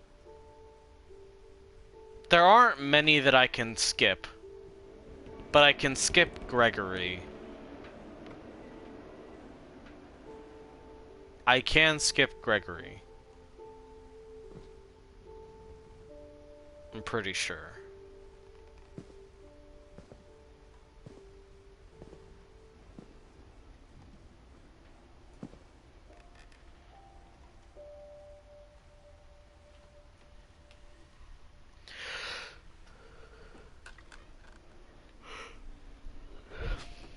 I think I might. Just 'cause... Oof.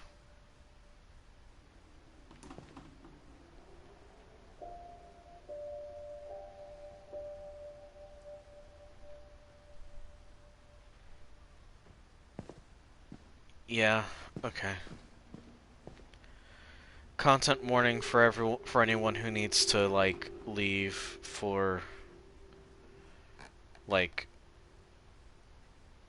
baby death, like infant death, 1-year-old, and, drowning, I guess.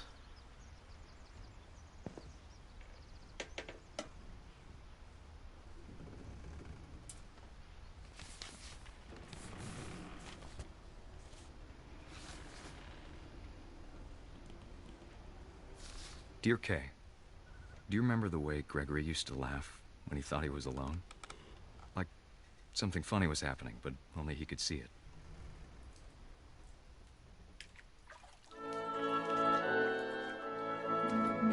I think he saw things the rest of us don't.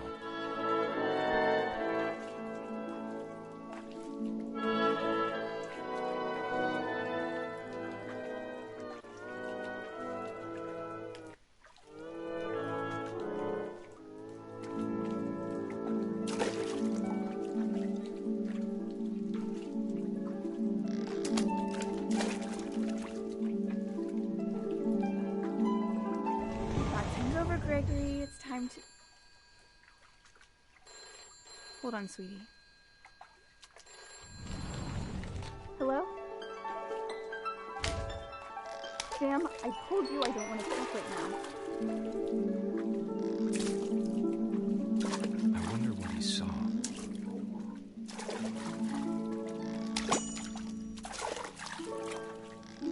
What his world was like. It fascinates me that the letters are reflected in the bathtub.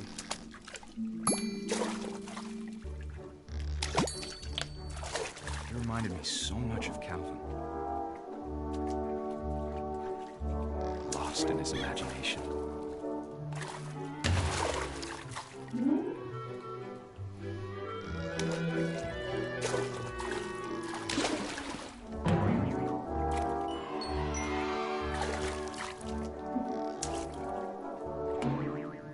I know how silly it sounds.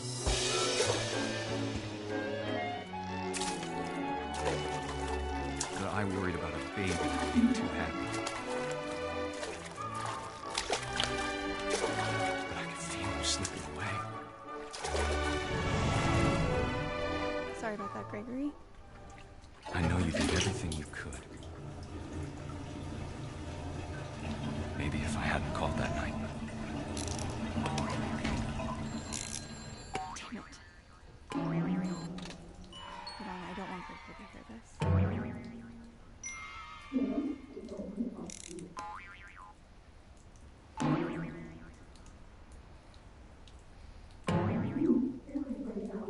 I wish he could have told us about the world he saw.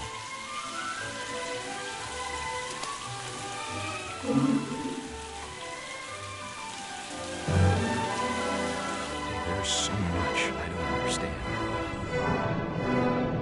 about Gregory, about everything.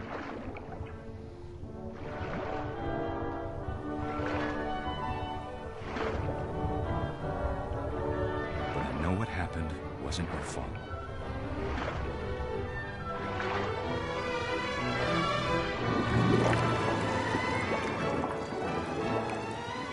I'm sure he's happy. And he'd want you to be happy too. Good luck, Kay. Love, Sam.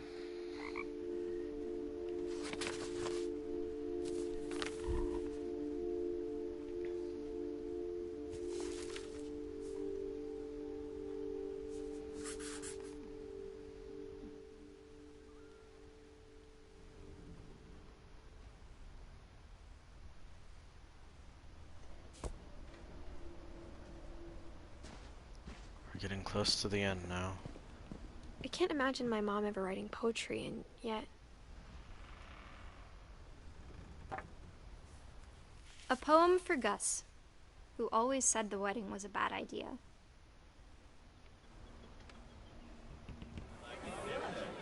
Our father never hit us kids, at least not very hard, before the day my brother said with teenage disregard that he'd be dead before he'd see a wedding in our yard.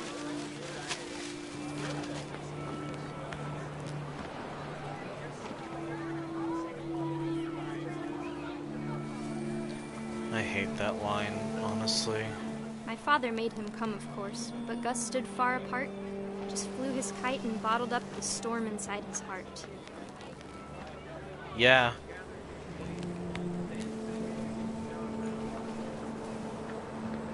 I mean, and for some of them, it's the only frame of reference for what they look like. We don't need a stepmom, were the words that I now pronounce you husband and wife. You may kiss the bride. Yeah. That is a good ad. That is a good addition.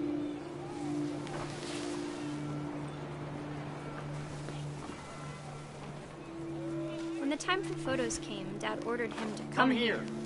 But Gus declined and as a sign held up his middle finger.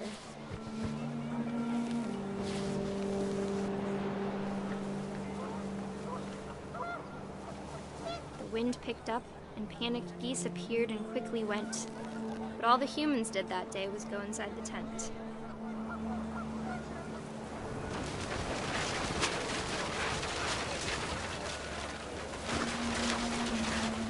The rain came down in buckets then, but no one seemed afraid that nature might destroy the tent our dad had crudely made.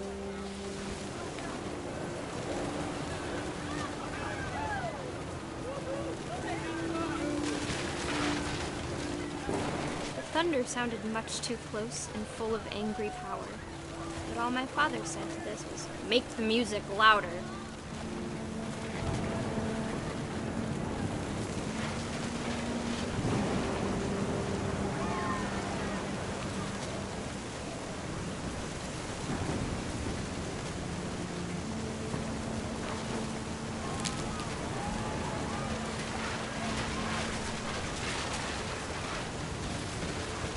Yatamari Damashi.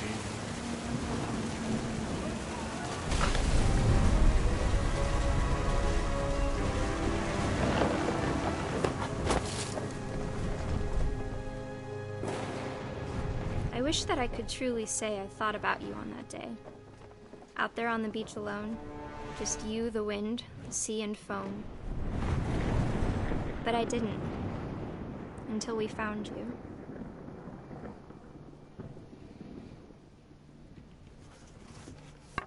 I like that. Like Dawn's telling of Gus's story Mom told me once makes if the I most was a boy, sense. they were going to name me Gus.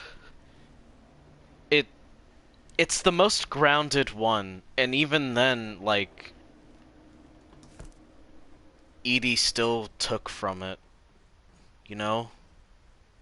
Kinda.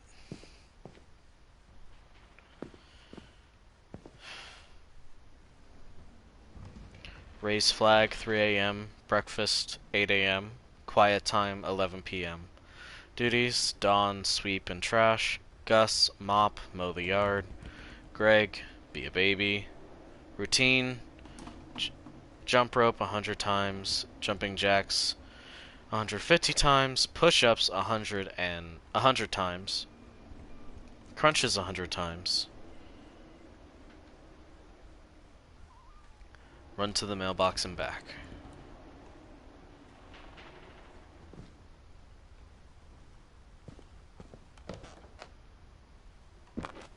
My mom moved up to the loft after her brothers died. Mm-hmm. At the time, it was as far away as she could get.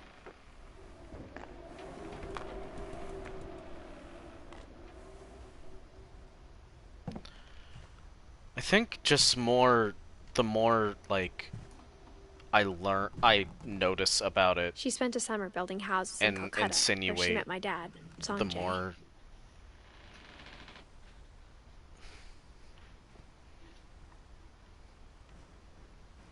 Call back? What?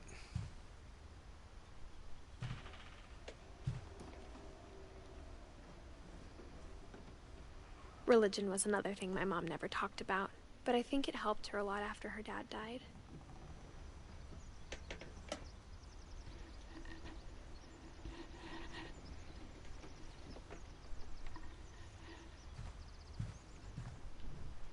My mom moved to India a week after graduation and got a job teaching English. Louis was born a year later. Yeah. It's true. When my dad died, I don't think Mom knew where else to go. I mean, if there's one thing that Edie would help Dawn to do most, it would be to grieve. but Dom would have to get past the grief process. I'm sure Edie was happy to have her back. For something else.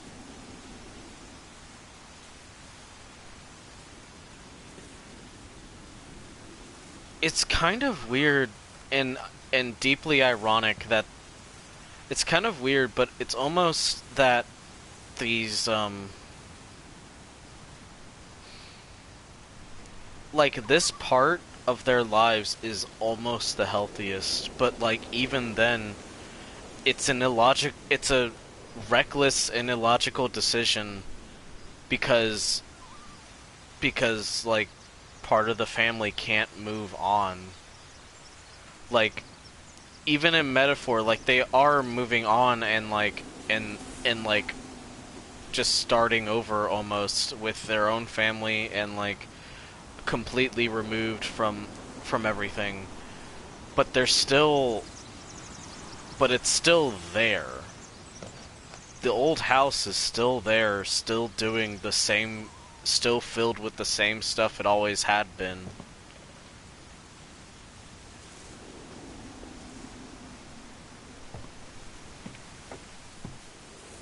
So even the healthiest The house had to get a little moments bigger, but Edie was used to that. are still dark.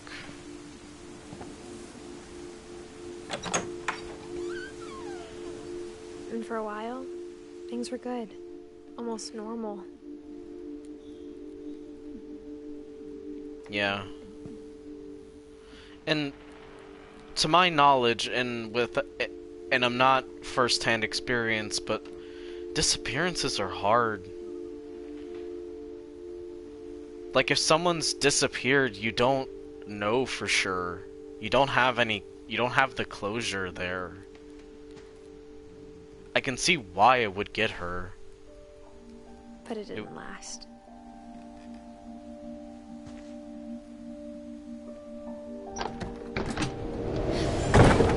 The beginning of the end was Milton's 10th birthday, when Edie gave him a castle. It had to get a little bigger because Edie couldn't let the house change.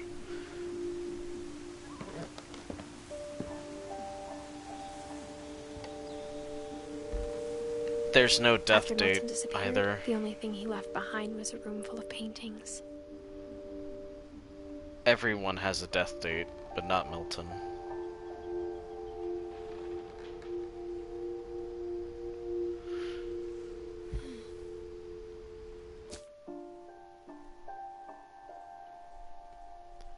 But Edith does put the date. Hey, Makari. I'm glad you like this game. We love it too.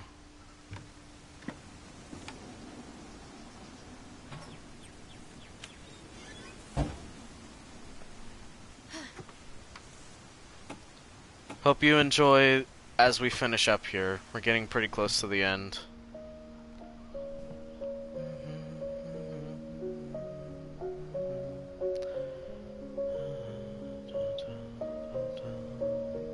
I think Edie was happy to finally have another painter in the family.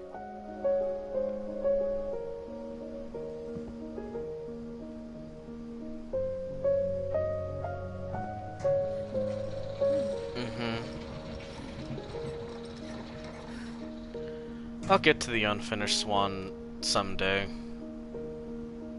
Not right now, but at some point. Milton Finch in The Magic Paintbrush.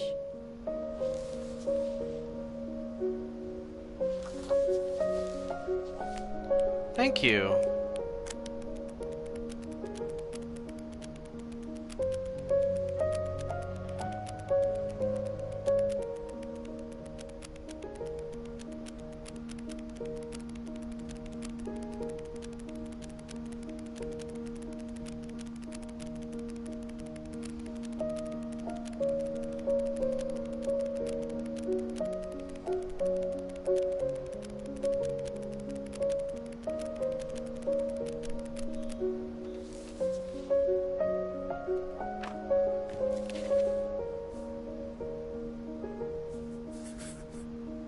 I was 4 when Milton disappeared. That's all she has to say about that. She was 4.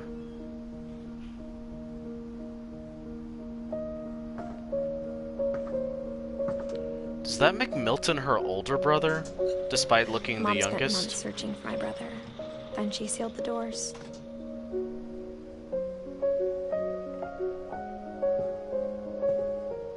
Yeah, exactly. Whatever Milton had found in the house, Mom didn't want it getting out.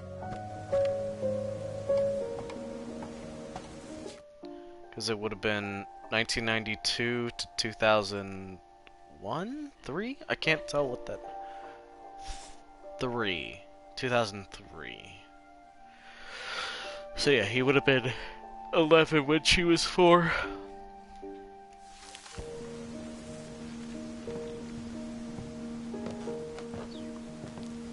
I think.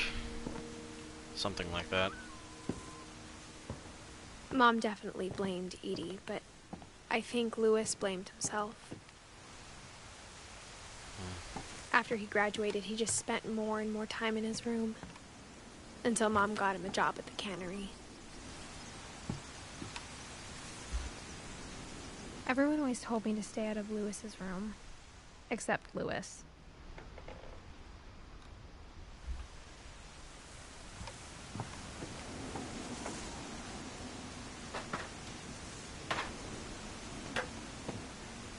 And there's 2 hammock seats. Swing seats or whatever.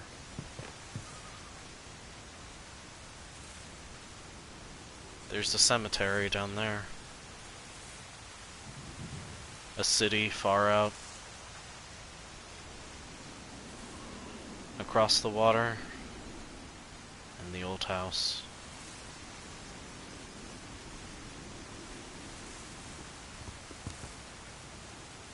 Okay. I pressed the wrong direction.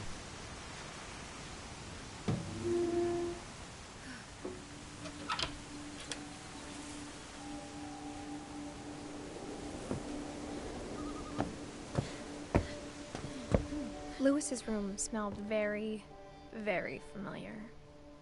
That part of him lived on.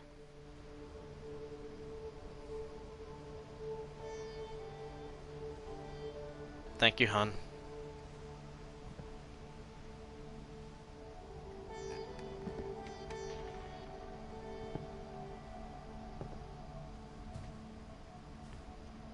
Louis and I spent a lot of time playing games together, but he was surprisingly bad at them. He died a lot.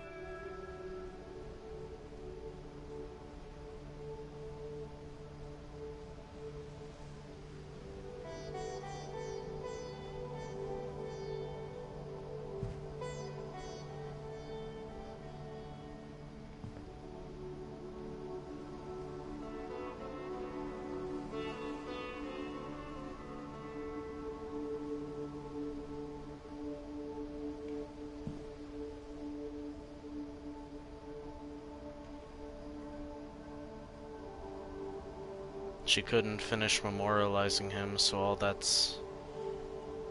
all there is the locker contents from his job at those cannery. Dear Mrs. Finch, as Lewis's psychiatrist, I can understand your desire for an explanation. As I see it, the trouble began in January, shortly after we convinced your son to seek treatment for substance abuse. Newly sober, I believe Lewis first noticed the monotony of his daily life.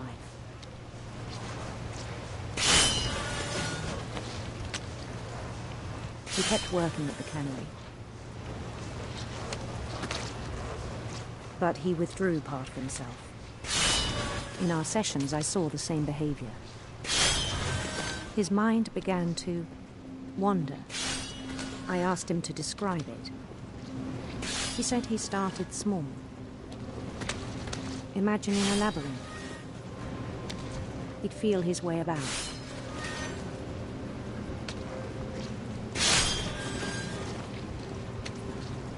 Then something moved. Bats. And toads.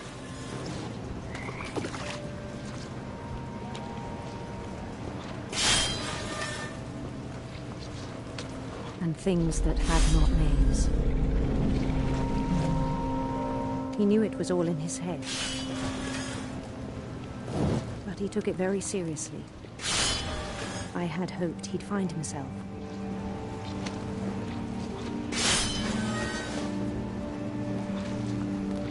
But he found something more. I worried about him then, daydreaming at the cannery. I spoke with his boss, but he said Lewis had become a model employee. Methodical, Productivity. tireless, focused. Like a whole new Lewis. So I let him go on. He's being productive in his job, so what's the harm? I even encouraged him. It seemed very promising at first. He told me he'd made a new friend.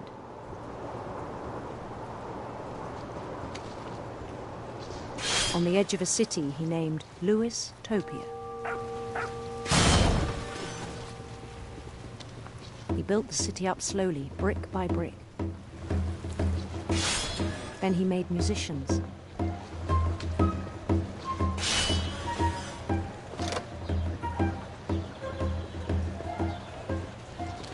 And songs for them to play. Wow. He talked about starting a band. I mean, if you were suffering from maladaptive daydreaming, I'm glad that, like, it helped you realize that, but that must have been, like, something to realize, you know? Like, very surprising. He no longer spoke at the cannery. But his chopping was as reliable as ever. Then one day it struck him that all the cheering crowds, even the stones under his feet, were all in his imagination. So he could do whatever he wished.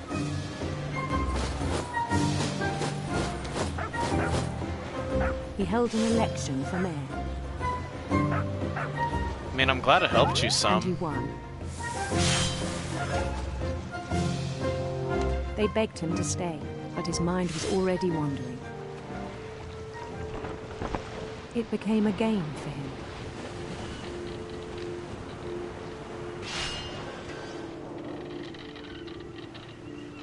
He'd conquer a city, then immediately push on. New Louisville.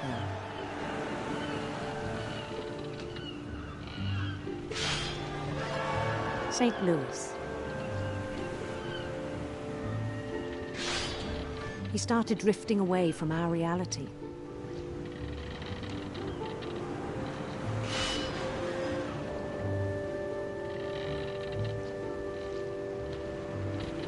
Yeah, it is very pretty. Minneapolis.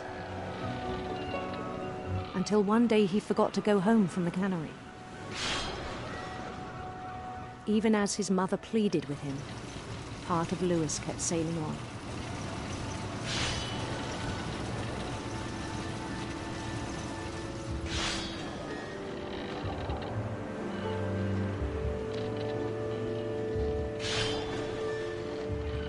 Also, the water looks In very nice. He heard rumors of a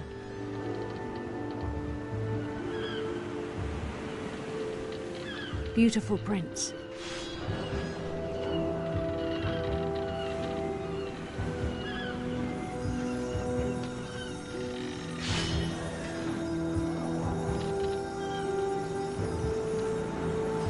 The prince was on his own quest for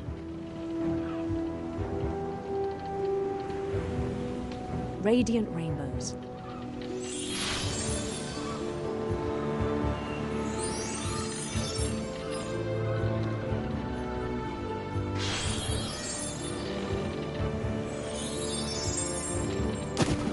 Oops. He followed the sound of his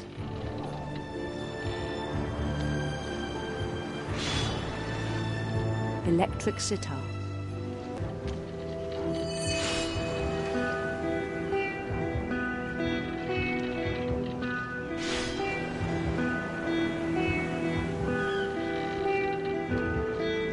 His chase led him to a golden palace east of the sun and west of the moon.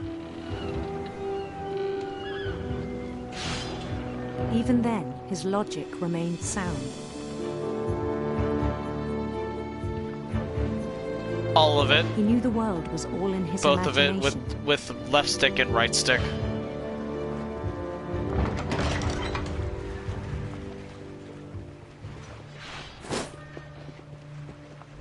But he was so proud of having created it. In his own eyes, he'd become something greater than a king.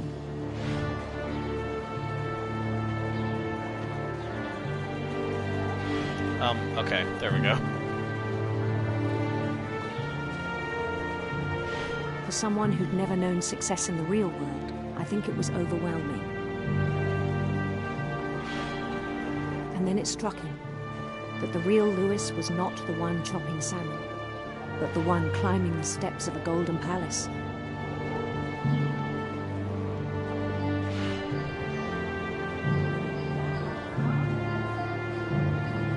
My imagination is as real as my body, he told me.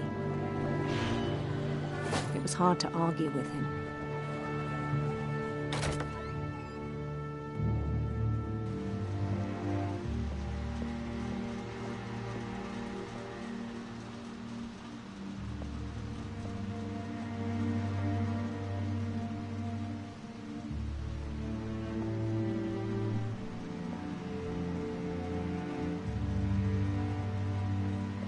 He began to forget the world we know.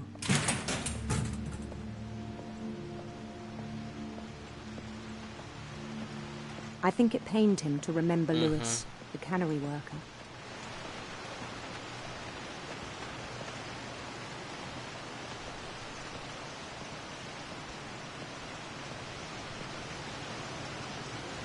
He began to despise the man with a royal contempt.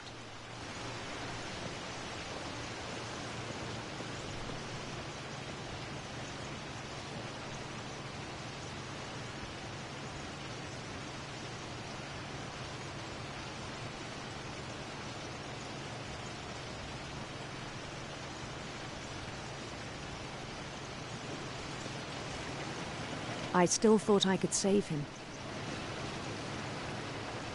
Even after he said he was being crowned king over all the lands of wonder.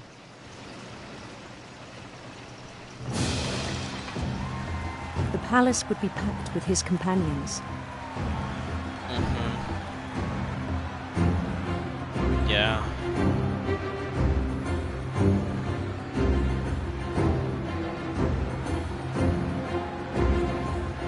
Including the wise Calico who'd insisted on advising him.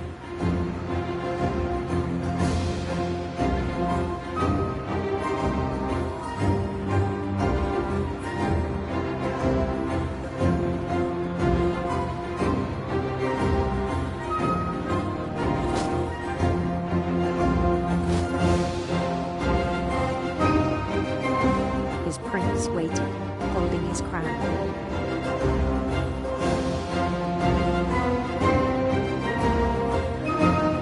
There was only one thing left to do.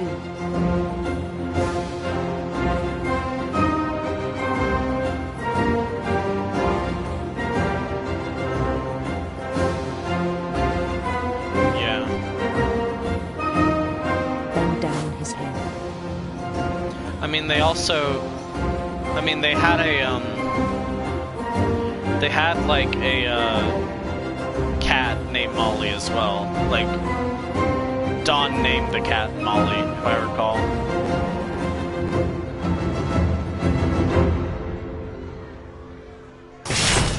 And the rest I think you know. Mrs. Finch, your son was a kind man who will be missed by all of us who knew him.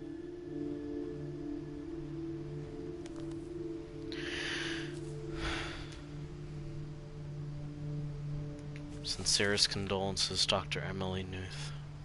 My brother was really cool. I wish you could have met him. And that's the tree. Only one story left.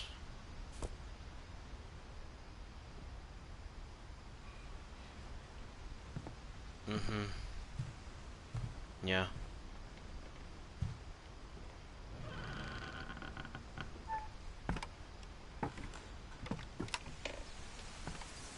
On the way back from Lewis's funeral, my mom told me to start packing. She waited until the day before we left to tell Edie.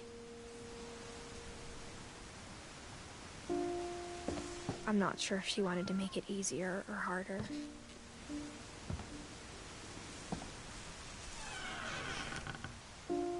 I wish we'd stayed.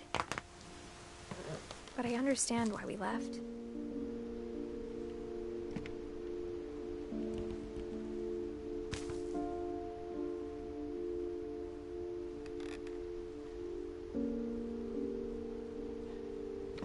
Yeah.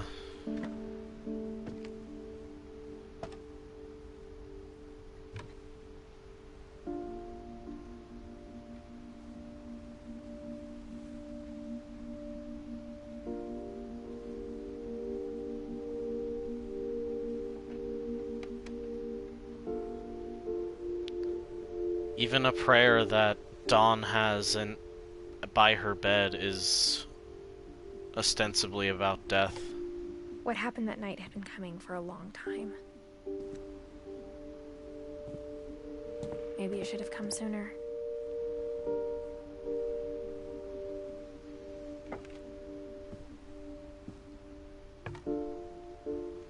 But it had to end one way or another. All that's left now is to tell you about that last night.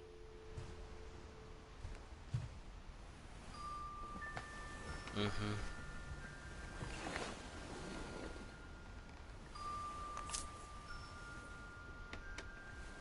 To combating ways to grieve. That whole last day, Edie just watched us pack and didn't say a word. Perhaps neither are perfect. Until supper, when she raised her glass and said, "To our final night together, and all our final nights apart." Grandma, you know what I said about alcohol. Some of your medications are very Edith, specific. I left a present for you in the hallway. Why don't you go open it? The grown-ups have to argue now. I'm sorry, you're right. We're all leaving tomorrow. Let's just enjoy our last... I'm not leaving. Edith, you're excused.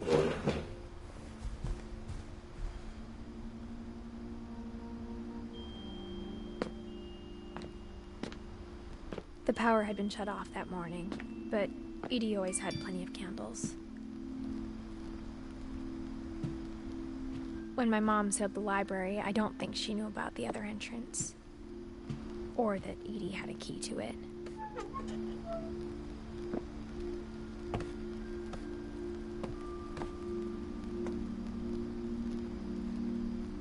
Okay, I just got a text, and just so you know, I'm gonna have to leave pretty quickly after I finish this game. Edith has a right to know these stories. I hope you're all enjoying. My children are dead because of your stories.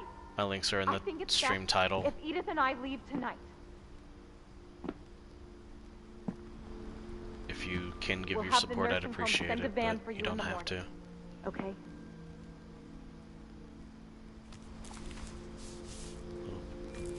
Dear Edith, there's Thank so you, hon. many stories I'll bring I my wish phone I with could me. tell you, but there's only time for one.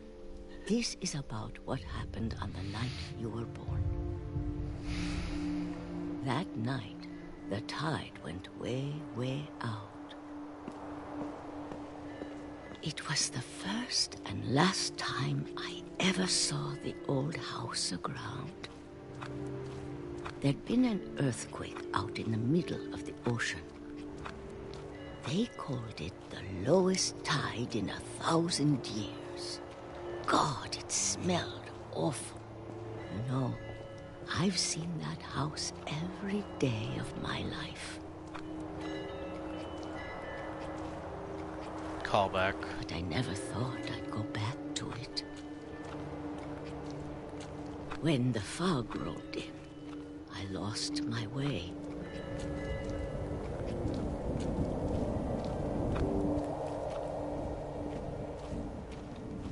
I got turned around.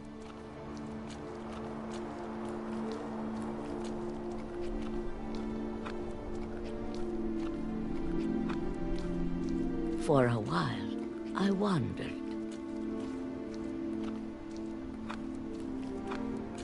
I started seeing things.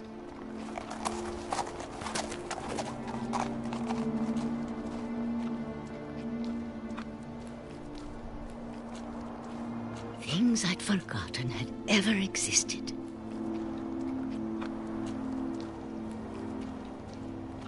But when I saw them, they felt like old friends.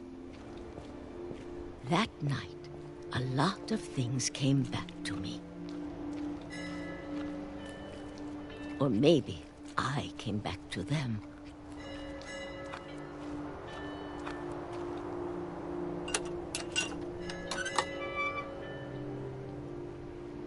Things I can't explain, but that I need you to try and... Edith, what are you doing in here? It's mine. Edith! Mom, you're gonna rip it. Let go! The book doesn't have any I more of kicked the and words than screamed, what but- Edith read. Mom dragged me to the car.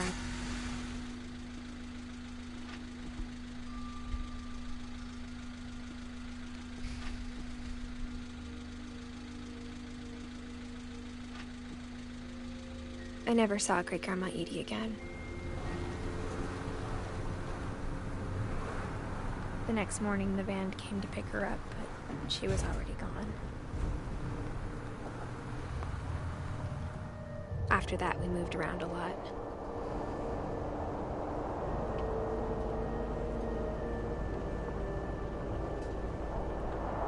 We both tried to make the best of it.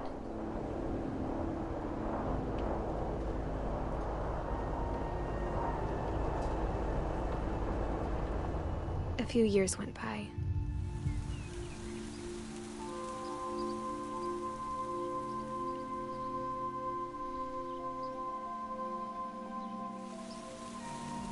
My mom didn't like to talk about it, but she started getting sick a lot. The rest happened pretty quickly.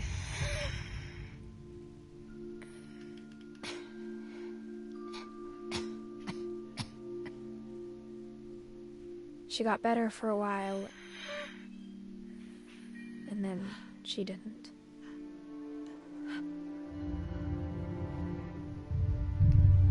And then I was alone.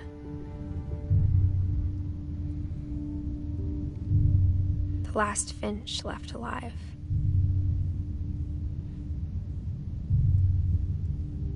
Until I found out about you. I'm still not sure what to tell you about all this.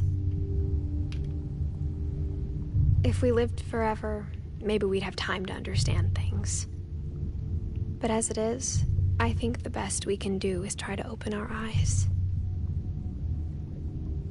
And appreciate how strange and brief all of this is. This journal was supposed to be for you. But now I hope you'll never see it. I just want to meet you. And tell you all these stories myself. But I guess if you're reading this now,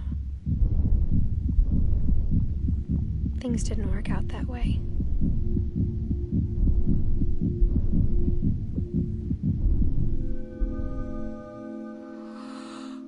This is where your story begins. I'm sorry I won't be there to see it. It's a lot to ask, but I don't want you to be sad that I'm gone. I want you to be amazed that any of us ever had a chance to be here at all. Good luck.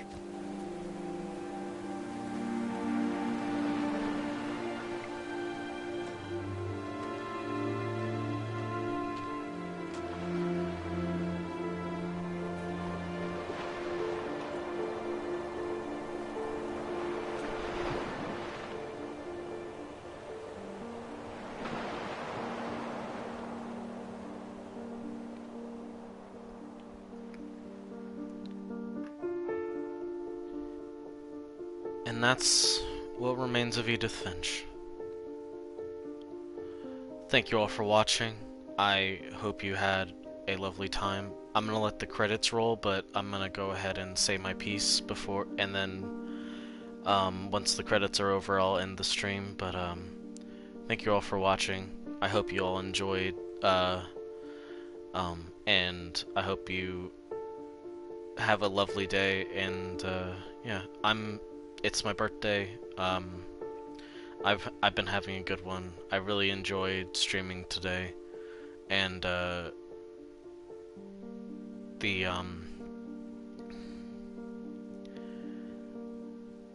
my links are in the stream title, but if you feel like you can or want to support me,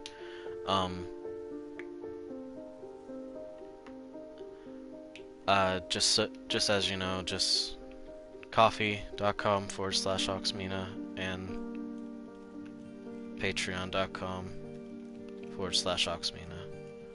That don't do that one.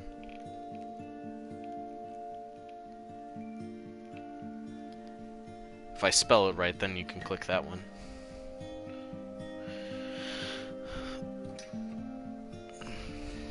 But yeah, thank you all for watching. It's been a good one, and y'all's company made it a good one, especially. Thank you all for stopping by. Thank you, Nep, for the very generous donation earlier. I'm gonna go. I will see you all tomorrow for more Bloodborne. But yeah, this has been great. I guess here's to another year. And we'll see this game probably when I'm 26. See ya.